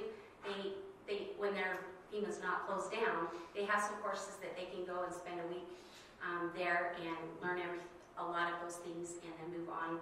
So they've got a lot of those courses. So there's different ways that they could try to get that training. Is there any funding or grants offered for us to be able to dedicate someone to it? If it's a city official and we're a city employee and we're paying them to go train and do all of this extra stuff, but they've got their day job. Is there funding that? There is, but the caveat is when I first started out, it was nice because we could get the EMPG. It's the Emergency Management Program Grant, and it's available to cities and counties. And it used to be available to, I think it still is, to universities and higher education. But it used to be that you had less requirements, and once they get those requirements, those training, and they establish a program, then they'll let you go ahead and apply for the grant, and it will pay for, it will allow you to pay their, but you have to match it, 50% match. So that allows you to get some funding there. But you can't just hire someone and then automatically get it. They want you to prove that you have a program that's established, which I kind of wish they wouldn't, where they made this new law, because I think that would be advantageous for them to support that, because you're trying to go from scratch a lot of times. But yes, there is that, but that is the requirement that you have it established before they'll let you apply. So we have this resolution that is due next week. But in order for us to be able to do this, we already have to have an employee designated? No. Okay. No. So emergency, it designated, so this particular code is just telling you that every city has to have an EM. And then the second part of it is that you have to have an emergency operation plan. That's what the code says. And so that's separate. The mitigation plan is something that we've been working on. It's a FEMA, it's not a required document. It's not required that every jurisdiction participate. That has a lot of problems if you don't. So let me explain. It's a 5-year plan. It's the one I hate the most because it takes forever. We just finished it, and in 2 years I have to start the process again because it's a 1,000-page document. It's all of the cities, districts in the county, including fire agencies and including schools, and then health department, etc., can also be part of it. And you have to submit a bunch of information. It's all natural hazards, and the protection for it is that if you participate in this plan and you've already done the work, believe me, it wasn't easy for whoever did it. Okay, it's not fun, and it takes a lot of work, and it took 2 years for us to get that done. And once you get it done, then you have to adopt it in order for FEMA to count you as a participant. Once you're a participant, you have that until the next time, and then you need to get it. The protection of it is, are you required to have it? No. But the benefit of having it is if you do have a natural disaster, there are some grants that are available after the fact. Let's say you had an area that was washed out really bad, a bridge or a culvert or something that was washed out really bad, and that's one of the places that you wanted to use some of that, or you wanted to get reimbursement for fixing the structure. Well, if you document everything correctly, generally you'll still qualify, but that grant would pay for it to put it back the way it was. FEMA is starting to do better at trying to improve it at the same time, but for a long time, and I don't know if they've changed it to that, but it would only go back to the way it was, which to me is dumb because it's probably going to happen again, right? But they wouldn't enhance it or make it better, but they're starting to come around to that right before the shutdown. So I don't know where they're going to go with that exactly. But the advantage of you cannot be eligible for those types of grants or a BRIC grant, which allows you to do it prior to an incident. You can participate in that BRIC grant program. It's one that we send out to the emergency managers every year to say, hey, it's open, you can apply for it. It's to fix something prior to, and it'll pay for it. And I think there's probably a match to it. I don't remember the amount. It might be 20, 25%. I don't remember because I haven't done one in a very long time. But you're not eligible for either one of those if you aren't a participant in a mitigation plan. This is my 4th time around in my career, and I don't enjoy it any more than I did in the beginning. But it is a plan that is worth it because you're identifying your hazards. You're talking about ways that you could mitigate against it. You identify projects, and a lot of the cities are afraid to adopt it because they're afraid that everything they listed as a project is something they have to do. That is not the case. There's some activities and actions that you kind of have to do, like outreach and that. But as far as those projects you identified, it's if you had the money, would you do it? Could you do it? And then you identify where maybe you could get the money. If you can't, you're not held to it. Okay? It's only if you have the money and you can. But when you identify those things in your plan, then when you do want to do a BRIC grant, or if that happens to be a problem and you weren't able to get it done prior to an incident that happens, then you're more apt to get the one afterwards that will help pay for you to fix it. So that's the risk. I'm not just saying that because I'm an emergency manager. Personally, I would not want to take the risk and not adopt it. So that's just my personal opinion, but it's definitely up to your jurisdiction. So if that's something that you're going to adopt, the work is already done. You just go ahead and make sure we get the signatures, send it in first thing next week if you can, and then we'll go ahead and send it to FEMA, and then you're a participant. The 25th is the deadline. A couple questions I had. I was just trying to read this document. It says FEMA is required to identify the nation's flood-prone areas. I'm assuming all of Weber County is identified as flood-prone. Is that correct? No. Upper City is flood-prone? I haven't looked at the map recently because I don't know that they finalized the one that they're just updating. Gary, that's it. Gary Myers is his name, from the county. He's the one that can tell you if you fall in that, and I don't know if the county participates in NFIP. I can't remember, so you'll need to ask him, and then that's something that your community would need to participate in to be eligible. But it says if we're not even identified as flood-prone, then we don't qualify for NFIP to begin with. And so we have if you're not participating in the program, but from the way I read it, if you are participating in the program and you're in an area where your insurance won't cover you, then you have the option to do it, and it's a little, you have the option to get it. I can read you, you're probably reading similar to what I'm reading, but it says, offers insurance property owners and participating communities so that it's easier to recover. The program encourages local governments to adopt and enforce regulations that manage floodplains effectively so you reduce your risk. But it says it covers the structure of the home, including the foundation, electrical systems, and plumbing. Covers personal belongings such as furniture and appliances up to a certain amount. So the residential buildings, it only goes up to $250,000. And then for non-residential, it's $500,000. And then for your residential properties, non-residential, for your, it says your residential properties are $100,000, and then $500,000 for non-residential. So I think that the reason that and then if you, community participation, only residents in communities that have adopted the floodplain management regulations, and that's where you want to check with Gary Myers, can purchase the NFIP insurance. Mandatory insurance for homeowners in special flood hazard areas, which is what you were trying to ask about, with federally backed mortgages are required to obtain flood insurance. And I think that we have seen an increase in insurance companies not covering for flooding and for fires, because sometimes they'll say it's an act of God or something like that. The other thing a lot of people don't know is they think they have flood insurance. Well, sometimes you have insurance for systems in your house or if you have a pipe break or something like that, but it's not for flooding coming into the home from the outside. A lot of people don't realize that, so they don't carry that. Same with the earthquake insurance. It's something that you have to add. Right. And so that's something that would certainly look into, but he could tell you exactly where you were, but I don't know if they finalized that plan. So that'd be step one in my mind. Are we even in the floodplain? Yes, yeah, right. So what percentage of cities in Weber County are participating in NFIP? That I don't know. That's a Gary Myers question, but I can find out and let you know tomorrow if you want, if I can get a hold of him if he's not out of town. Well, tomorrow we're off, yeah. So it might be next week.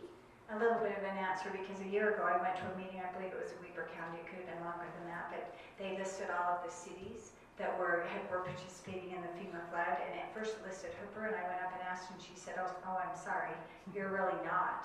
And I actually called FEMA last week because I had a question on a couple of things, so I talked to a couple of people back in Washington, D.C., and they're the ones that sent me this.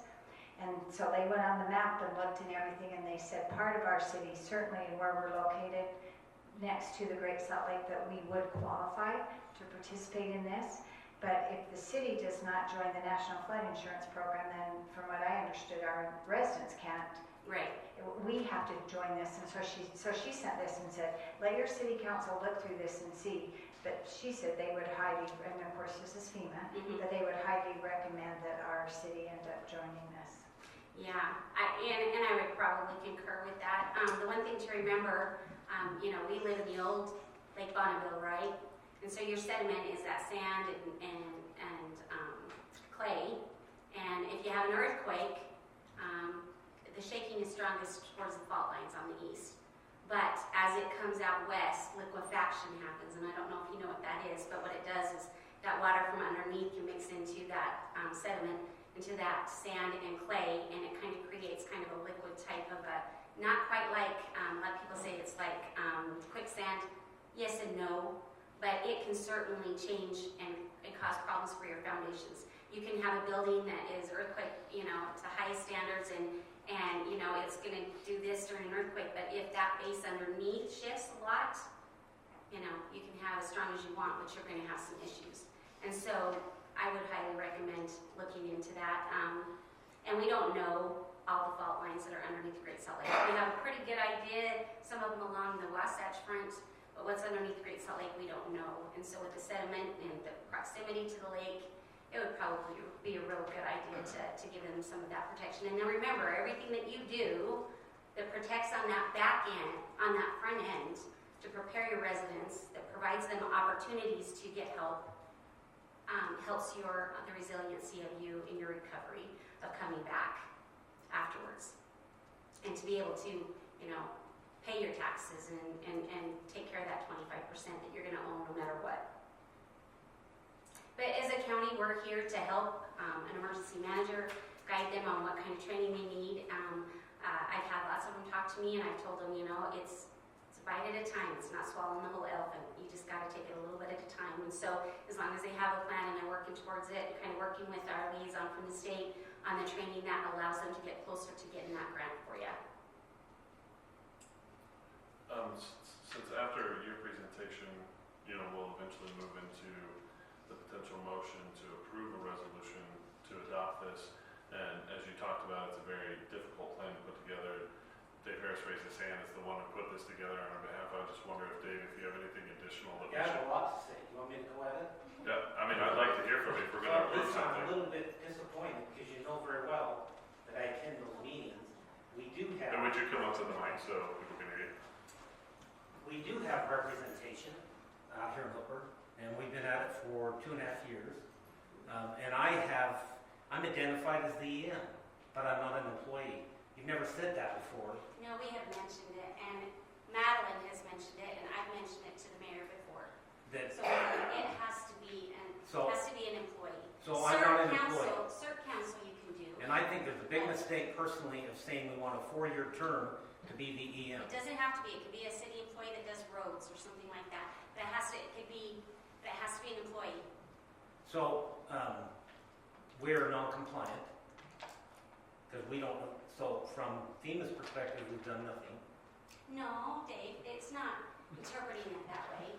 You've done groundwork, but in order for you to get, the state is the one that made the law, not FEMA. Okay, it's state code that has said that it has to be. It's the state. Okay, and it's to allow cities to. It's for your indemnity more than anything. It's not questioning the person. It's saying that if things go wrong, you need the backing of an employee who has that indemnity through your agent, through your city municipality. So make me employee and pay me $1 a year. Because if it is 1 day a week, no chance. If we look at everybody that's contributing to our effort out here, it's a full-time job. Plus. Well, and I can't dictate to any municipality.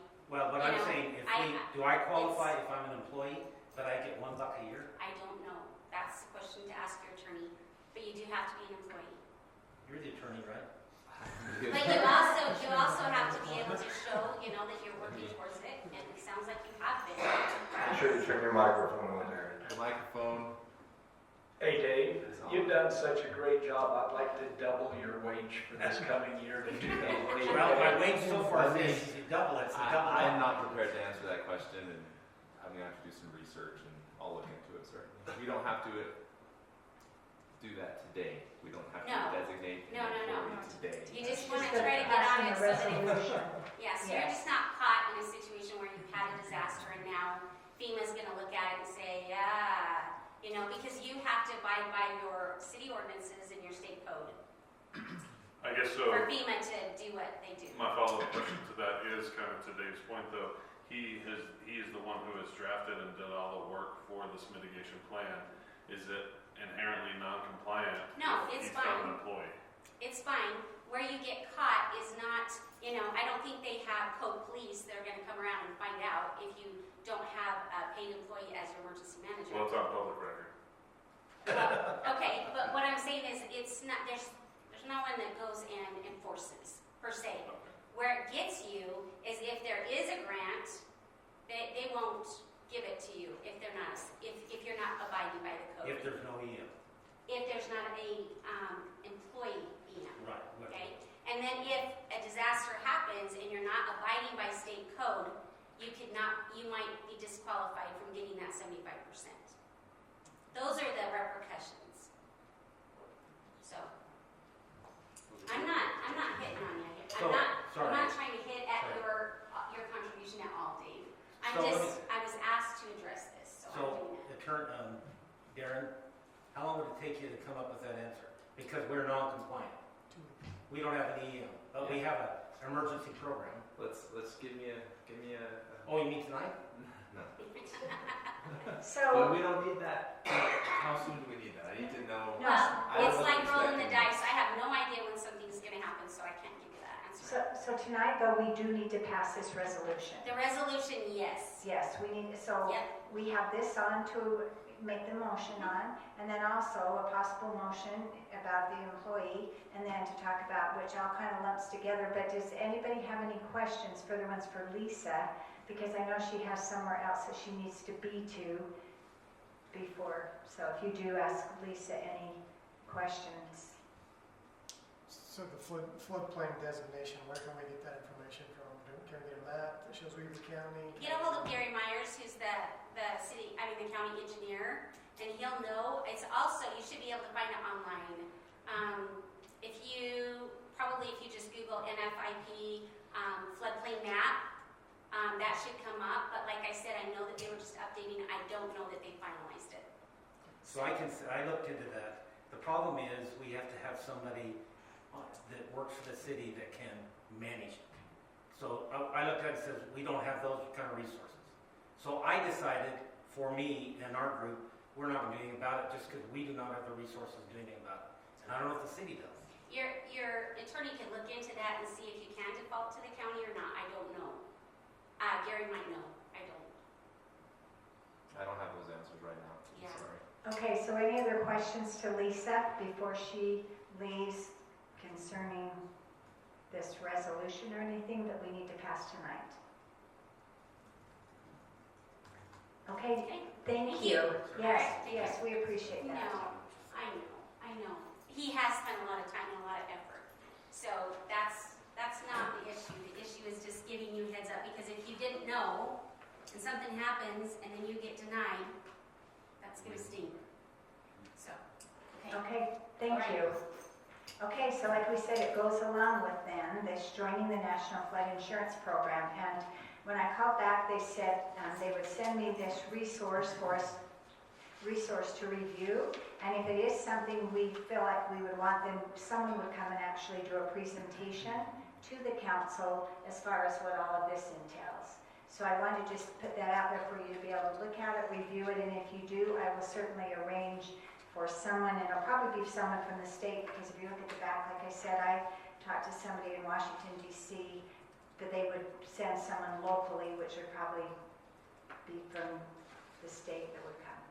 So is this something that you would be interested in? As, like I said, when I went to that meeting, and it could have even been Lisa, that, you know, when they first said, yeah, Hooper's part of it, then they said, oh, just kidding, you're really not. We just had our name up there wrong. But I have had a few residents reach out, because when they've tried to get it through their insurance, they cannot unless if the city actually joins the program. Dave, did you have something else you want to come and say? Good. Let you. So I attend a county emergency management meeting, which Lisa's responsible for. And we talked about that. The problem, if you have them come and do a presentation, I think we need to think about it beforehand, or do we have the resources to respond? If not, it's a waste of time. It is not a way that the program's good, but if we don't have the resources to manage that and to set it up, then why do it? Why waste your time? So when you talk about the resources, is that like Lisa said, that someone has to keep track of every receipt, everything we spend? That's different. So and we do that on the emergency management side. Like I have a log and I log since I've started. What I do, and I've asked everyone else to keep a log. That goes toward, it's in kind. So FEMA comes in and says, you know, you can demonstrate that you have contributed resources, hours. So that's different. This is that flood insurance program that this FEMA offers, but it has to be managed from the city's perspective, unless the county, we fall underneath the county. And if that's the case, then it's a different. But if we being the city, have to have someone to manage that. Will you turn in the job application, please? What does managing that entail? When you say managing, what does that actually mean? Well, when it was presented, then I asked the individual that presented it, and their conclusion with them and me was, unless you can find somebody in the city that's a quote-unquote employee for, I don't know, half-time, you can't do it. So I don't, maybe have them come, but I just think we need to think about it beforehand, that can we respond to what they say is that option for us? we being the city. Okay, thank you. Council, is this something then you would like to have someone come, maybe explain a little more about what it is? So is there fees involved in joining this national program, this You know national? what, I don't know that. I mean, are we actually taking, it almost sounds like it's an insurance type policy that we support with our own people. Yeah, and I could certainly reach out to somebody from the county, because like I mentioned, that most cities were listed up there, and we were too, we just weren't. So I could certainly reach out to other cities and see if they participate, what they do with it. I'm gonna cut you off. I expected, I'm sorry, but I expected to have a little bit more of a presentation of what this all was, because there wasn't a lot in the packet. So I expected a little bit more. But looking online, as I'm quickly trying to gather this up, no, I don't think there's fees. But other cities, it sounds like they do give somebody, it's like a designated person for communication to communicate with the Weber County, and they are designated, but it has to be, it's a staff member, but it's more like a line of communication to the city. So I'll look into it, I'll get more information, but I'm sorry, I kind of expect a little bit more of a presentation on these types of things, I'm sorry. Yeah, I felt the same way, and so that's why I stayed if you come up, because if we're approving the Utah Pre-Disaster Mitigation Plan, and as Lisa said, it's something that took a lot of work to put together, and Dave's the one who put it together. Like in my mind, it's like, what are we actually approving if we don't know? We don't know what it costs, we don't know what it is, we don't know if we have to hire an employee. I don't know what we're approving yet. So we already did approve the mitigation plan. We did that before. That was something that Dave came, and I don't remember what month that was, Dave, when you brought our emergency. No, that's completely different. So what we brought was the city's emergency plan. Yes. Completely different from the county's and state mitigation.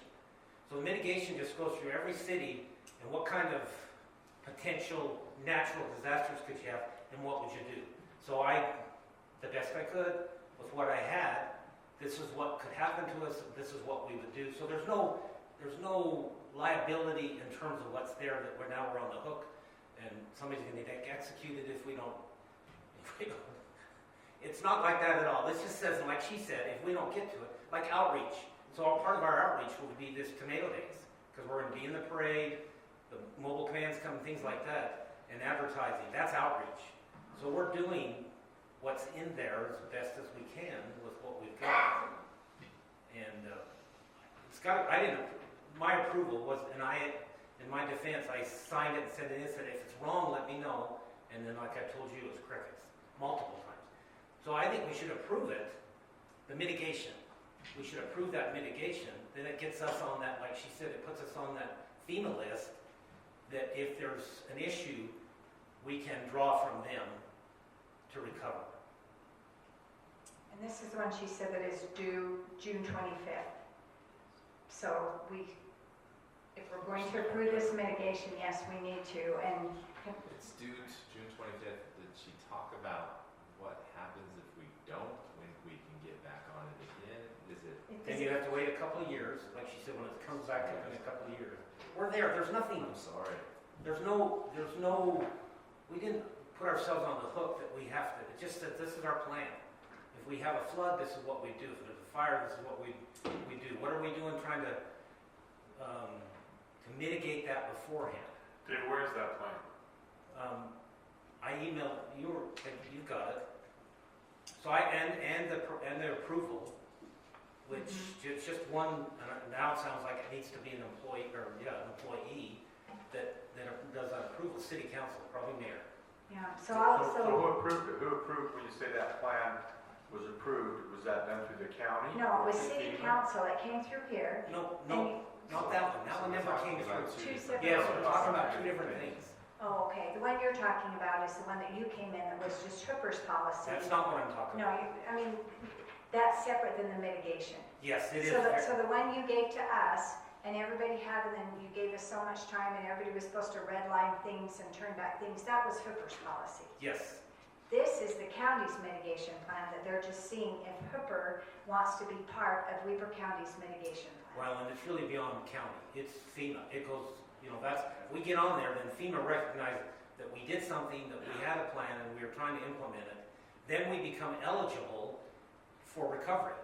Because we have documented proof that's part of it, and all of the things we're doing as emergency preparedness for the city, we have documented proof that we have been planning and trying to prepare to minimize the impact of a natural disaster. So Dave, is the only thing we're missing is an employee from Hooper City to move this forward? Is that the only piece of the puzzle we're missing? Everything else is you've already put into place? That's my understanding, yes. Except And for so this. that letter, that one there is just sign it and send it back to you. That's my understanding, yes. But there's some things I learned tonight that I had no idea about till tonight, so that's what I understand it to be. So what we would be potentially moving to approve is this resolution that adopts the mitigation plan you put in place, that is the best you could do, and then maybe additionally looking at if we want to assign an employee to this. We will eventually have to get For the EM.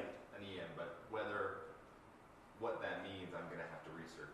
Okay, it's on the agenda as a discussion possible motion, so it's section B of that action item, so I just was assuming those kind of go hand in hand. Yeah, and I thought we could just discuss it before we certainly make a motion. You know, we always do possible motion if there's anything. Okay, well, so we've talked then about, Lisa came up and talked, national flood insurance then. Everyone should have this, had a chance to review. I could schedule someone to come explain this more, these are two separate things. Then the next thing then on the agenda would be the motion roll call vote, approval of this resolution. So council, do you have any questions? Legal counsel, do you have any concerns about us approving this resolution? I'm having a hard time because I don't have it. It was in the packet. Well, the resolution. Yes, just the resolution, But yeah.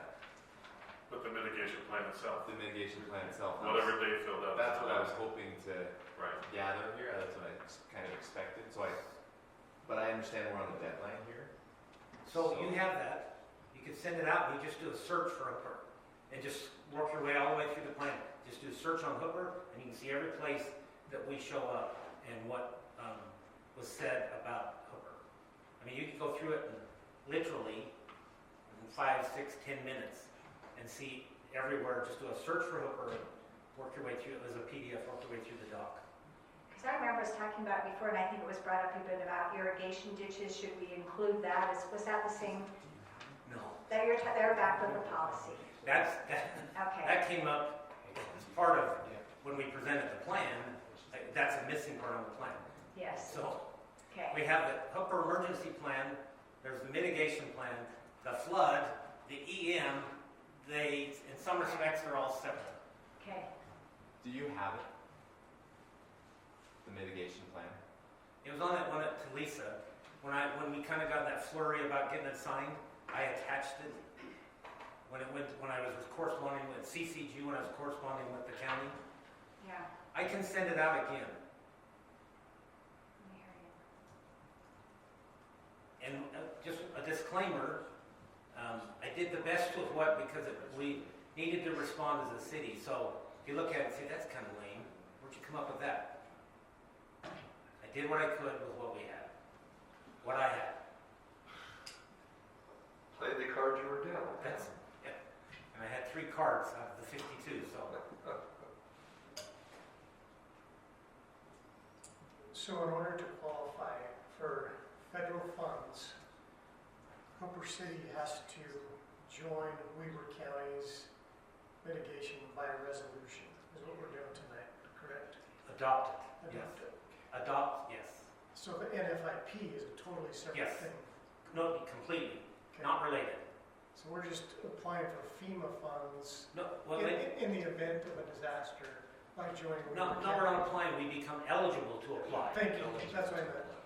Thank you. So if we don't do this, then we're not eligible? Right. Okay, We're out. thank you. Okay, Darren, I just sent that because it was at the bottom. That's the mitigation plan adoption, resolution, and the Weber County pre-disaster. So That's what one of I the- received from you. There's one of the adoption, and then there should be the full, should be a much larger file. Yeah, it's downloading. Okay, so let's, yeah. So you could just, again, you could just search Hooper and see everywhere that we show up and what, and it was a year plus ago, so. So what's the potential downside if we don't? From my perspective, Yes. nothing. If we don't do this, then we're not eligible to apply because we did not participate in the county's mitigation. I can tell you that my searches are showing that. I just haven't seen the document, so I can't say specifically. So, and all cities are doing the same resolution. Yeah. Uinta has the same one. It seems directionally in line with, Yes. and obviously, Dave, I've been involved in this from you being CC'd on these emails and learning about it as you were developing this plan and submitting it. I do know it's something that we're required to do to participate in this program. My only thought is, and I guess it's more of a legal question, until we know what we're approving, how are we approving something? Just by what's being explained to us, I can't give you the legal advice Right. until I'm looking at it. So if you send it out, it wasn't to everybody, but if it went to everybody, go home and just 5, 6, 7 minutes, just peruse through and look for Hooper. So who created this resolution? Where did language come from for this? From the county? Yeah, so this resolution was the one that came from the county with Lisa's position. This is the one that's like the blank template that I remember they sent out. Can I? And, yeah. This was in that email, Dave, that you Yeah, sent. that's the That's the adoption. generic adoption of the resolution. So every city in the county is adopting the Right, same that's resolution. And I don't see any harm in it. Yeah, I don't see any harm in doing any of it. But I agree, Darren, that you gotta peruse it, Yeah, that's because it's one person. And if I said something in there that, like she said though, we're not committed to it. If I said we're gonna do something that was way off the map, we're still not committed to it. We said we're going to, if we have the funds, we have the resources, all of that kind of thing. And if we don't do this, we don't even have the opportunity to be able to do it for probably 2 more years. right.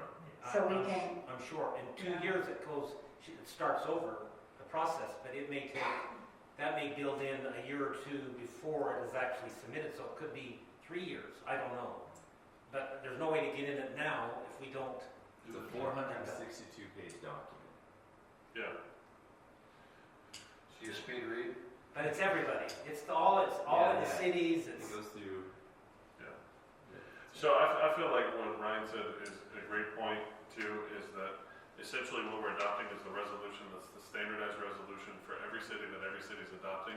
And as Lisa advised, whatever you put in there, if a flood breaks out, we gotta wear sombreros, we don't have to be held to that, right? Like it's whatever you put in there, even if it's silly. It's not something that we're forced to, it's just for us to participate in the FEMA funding, we have to adopt this so resolution. you must have read it if you saw the sombrero comment. Yeah, right, that's fair. So, but we are doing, right? We're actively doing things to mitigate and prepare, not mitigate, sorry, to prepare for an emergency. So we are doing what that plan, or the mitigation plan says, you should be participating. It may not be, So it already has things. It already has things planned out for Hooper. So previous mitigation actions is talking. It already has like certain situations and certain aspects of everything having to do with floodplain management for Hooper. Questions about floodplain. It's all broken up into different things. Education and outreach capabilities for Hooper Water Improvement District. So that's, I put that in there. A lot of it was boilerplate. I said, yeah, we're gonna do that. Yeah, we're gonna do that. This doesn't sound that scary to me. It just sounds like something that we need to do. Yeah. Okay, based on that then, or is there someone that would like to make a motion to approve this resolution? Yeah, I move that we approve resolution R-2026-04 approving the Utah pre-disaster mitigation plan. Okay, the motion was made by Councilmember Craig. Is there a second? I'll second. Second is made by Councilmember Hancock. Any discussion on this motion? Do we need to fill in the blanks on this first line here? It says a resolution of the local government. Should it say of Hooper City, Utah? yeah, you can see that. Do I need to amend my motion? Yeah, I'd do that. All right, so I amend my motion to approve resolution R-2026-04, approving the Utah Pre-Disaster Mitigation Plan with the blank for local government to be replaced by Hooper City. Okay, do you still want me that second? I'll second. Okay. Okay, any discussion on that motion? Okay, we're going to do this by roll call vote. Councilmember Hill? Aye. Councilmember Ravalado? Aye. Councilmember Hancock? Aye. Councilmember Craig? Aye. Councilmember Fowers? Aye. Okay, that carries. Okay. David, So, thank you. yes, thank you. So much. Sorry.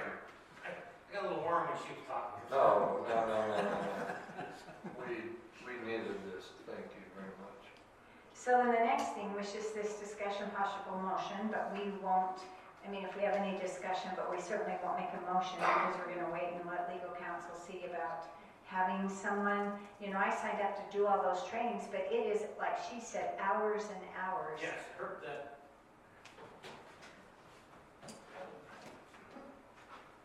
It's a bunch of bull in this one day. Well, I like, as far as the discussion on it, that's one of the reasons why I asked her if there was any money to help us with that. I do like that we could eventually get some funding to help somebody. It just doesn't help them until they're already trained. And so it probably in our situation would have to be an existing employee. I know, Morgan doesn't have enough to do, and so maybe there's so much going on around here. Malcolm doesn't have enough to do. So I know we have all of this work that they're already doing. So I think that we should probably, at least once Darren comes back and tells us what officially it kind of has to be and what that commitment needs to be, we should probably discuss with our current employees, people who even have capacity to do this and maybe are passionate about doing it before we just throw it on somebody. Because that is a big commitment. I mean, I just know working with Dave, he's nonstop on this thing, and I've attended his meetings, and the stuff they put together is just next level and valuable to our city. So he's doing that as a volunteer. I can't imagine what the workload is going to take for somebody else. So if it is like Darren said, it's just a communication person who can be the liaison and they go through the training, and we still have great people like Dave who's going to take the brunt of it, then maybe that's something we can continue to do. But I'm just not sure what that is yet. But I think obviously we got to put it on the right person who can do it. So I think Dave's the right person to do it. Do we hire him as a city employee? I mean, he's very compassionate about it. He spent the time. He must have the time. Not to pick on Morgan or Malcolm, they may not even want to do it or have any desire. And if they're doing it because they have to, I just don't see him even doing half as good as what David can do. Yeah, can we leave the hiring for $1? I mean, Yeah, that's what I was going to get to. No. So, well, I mean, at least from what the definition of an employee, if they're saying it has to be an employee, then it has to be an employee. So I'm going to have to look at the legality of that. So there's concerns with hiring them for $1. It looks more like a contract. Is it an employee? Do we need to provide $10. Do we need to provide benefits? There's a whole bunch that goes into that. So are we considered employees? No. But she was saying Yes. one of us could do it. You're not? Well, yeah, sorry. This is a nuanced question that I actually researched quite a bit. So, yes, you're employees. There's a difference between a contract worker and what kind of benefits are required. So, you are employees. Yes, sorry. I'm going to leave that there. So we did approve that 5% of our utility fund. Would that cover, the utility money that comes in and utility tax?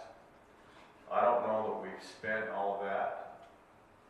What? If we give that to an employee, then what are we gonna do? Well, that's what I was wondering. Is there enough to do both? No, definitely not. So that, you want me to come back up there, can I say? Please come back. Well, he's coming back up. I mean, we're getting paid for every meeting. Can we make him an employee and pay him for each meeting that he attends or each training that he attends and do it that way? And then can I donate it back to the city, because I don't want it? Potentially. So let's What? if for that specific situation, for making him the employee, if we could table that, I would appreciate that, so that I can do the research and look into it.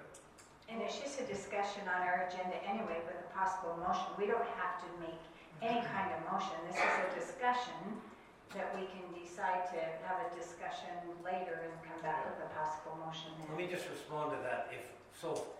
The radio equipment, and we've already submitted, it's already been approved. We haven't bought it yet because we want to make sure you get the right thing. That's about $700. I have quotes for the garage with doors that close, 10 to 13,000.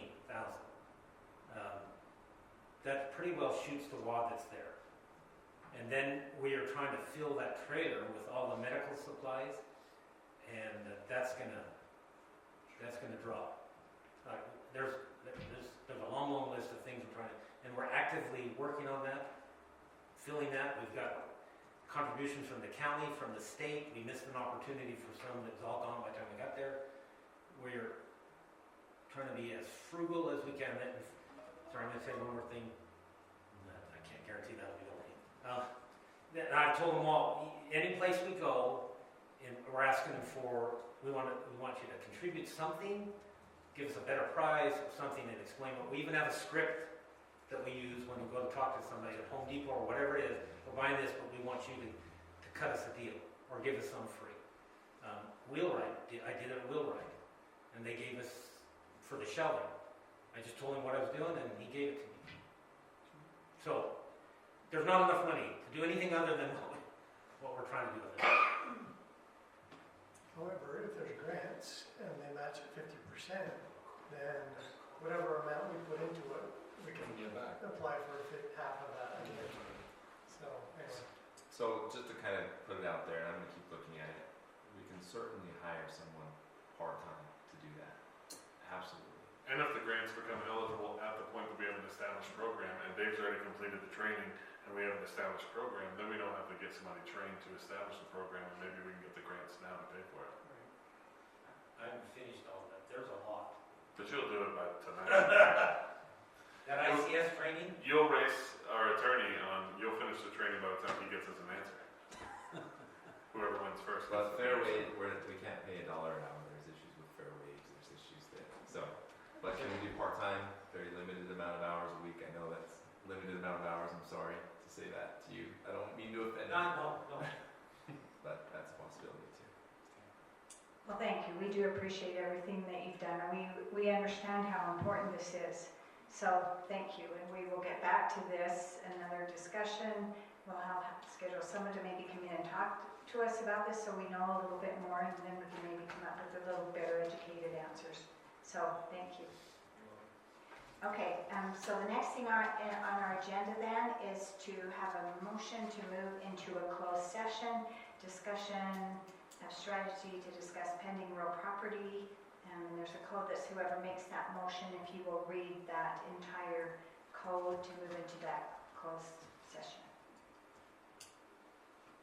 I'll make a motion to move into closed session pursuant to UCA 52-4-205, parenthesis 1, parenthesis D, pending real property. Okay, the motion is made by Councilmember Hancock. Is there a second? I'll second. Second is made by Councilmember Rapalato. Any discussion on that motion? All in favor? Aye. Any opposed? Okay, we're going to move into a closed door meeting. Thank you for coming.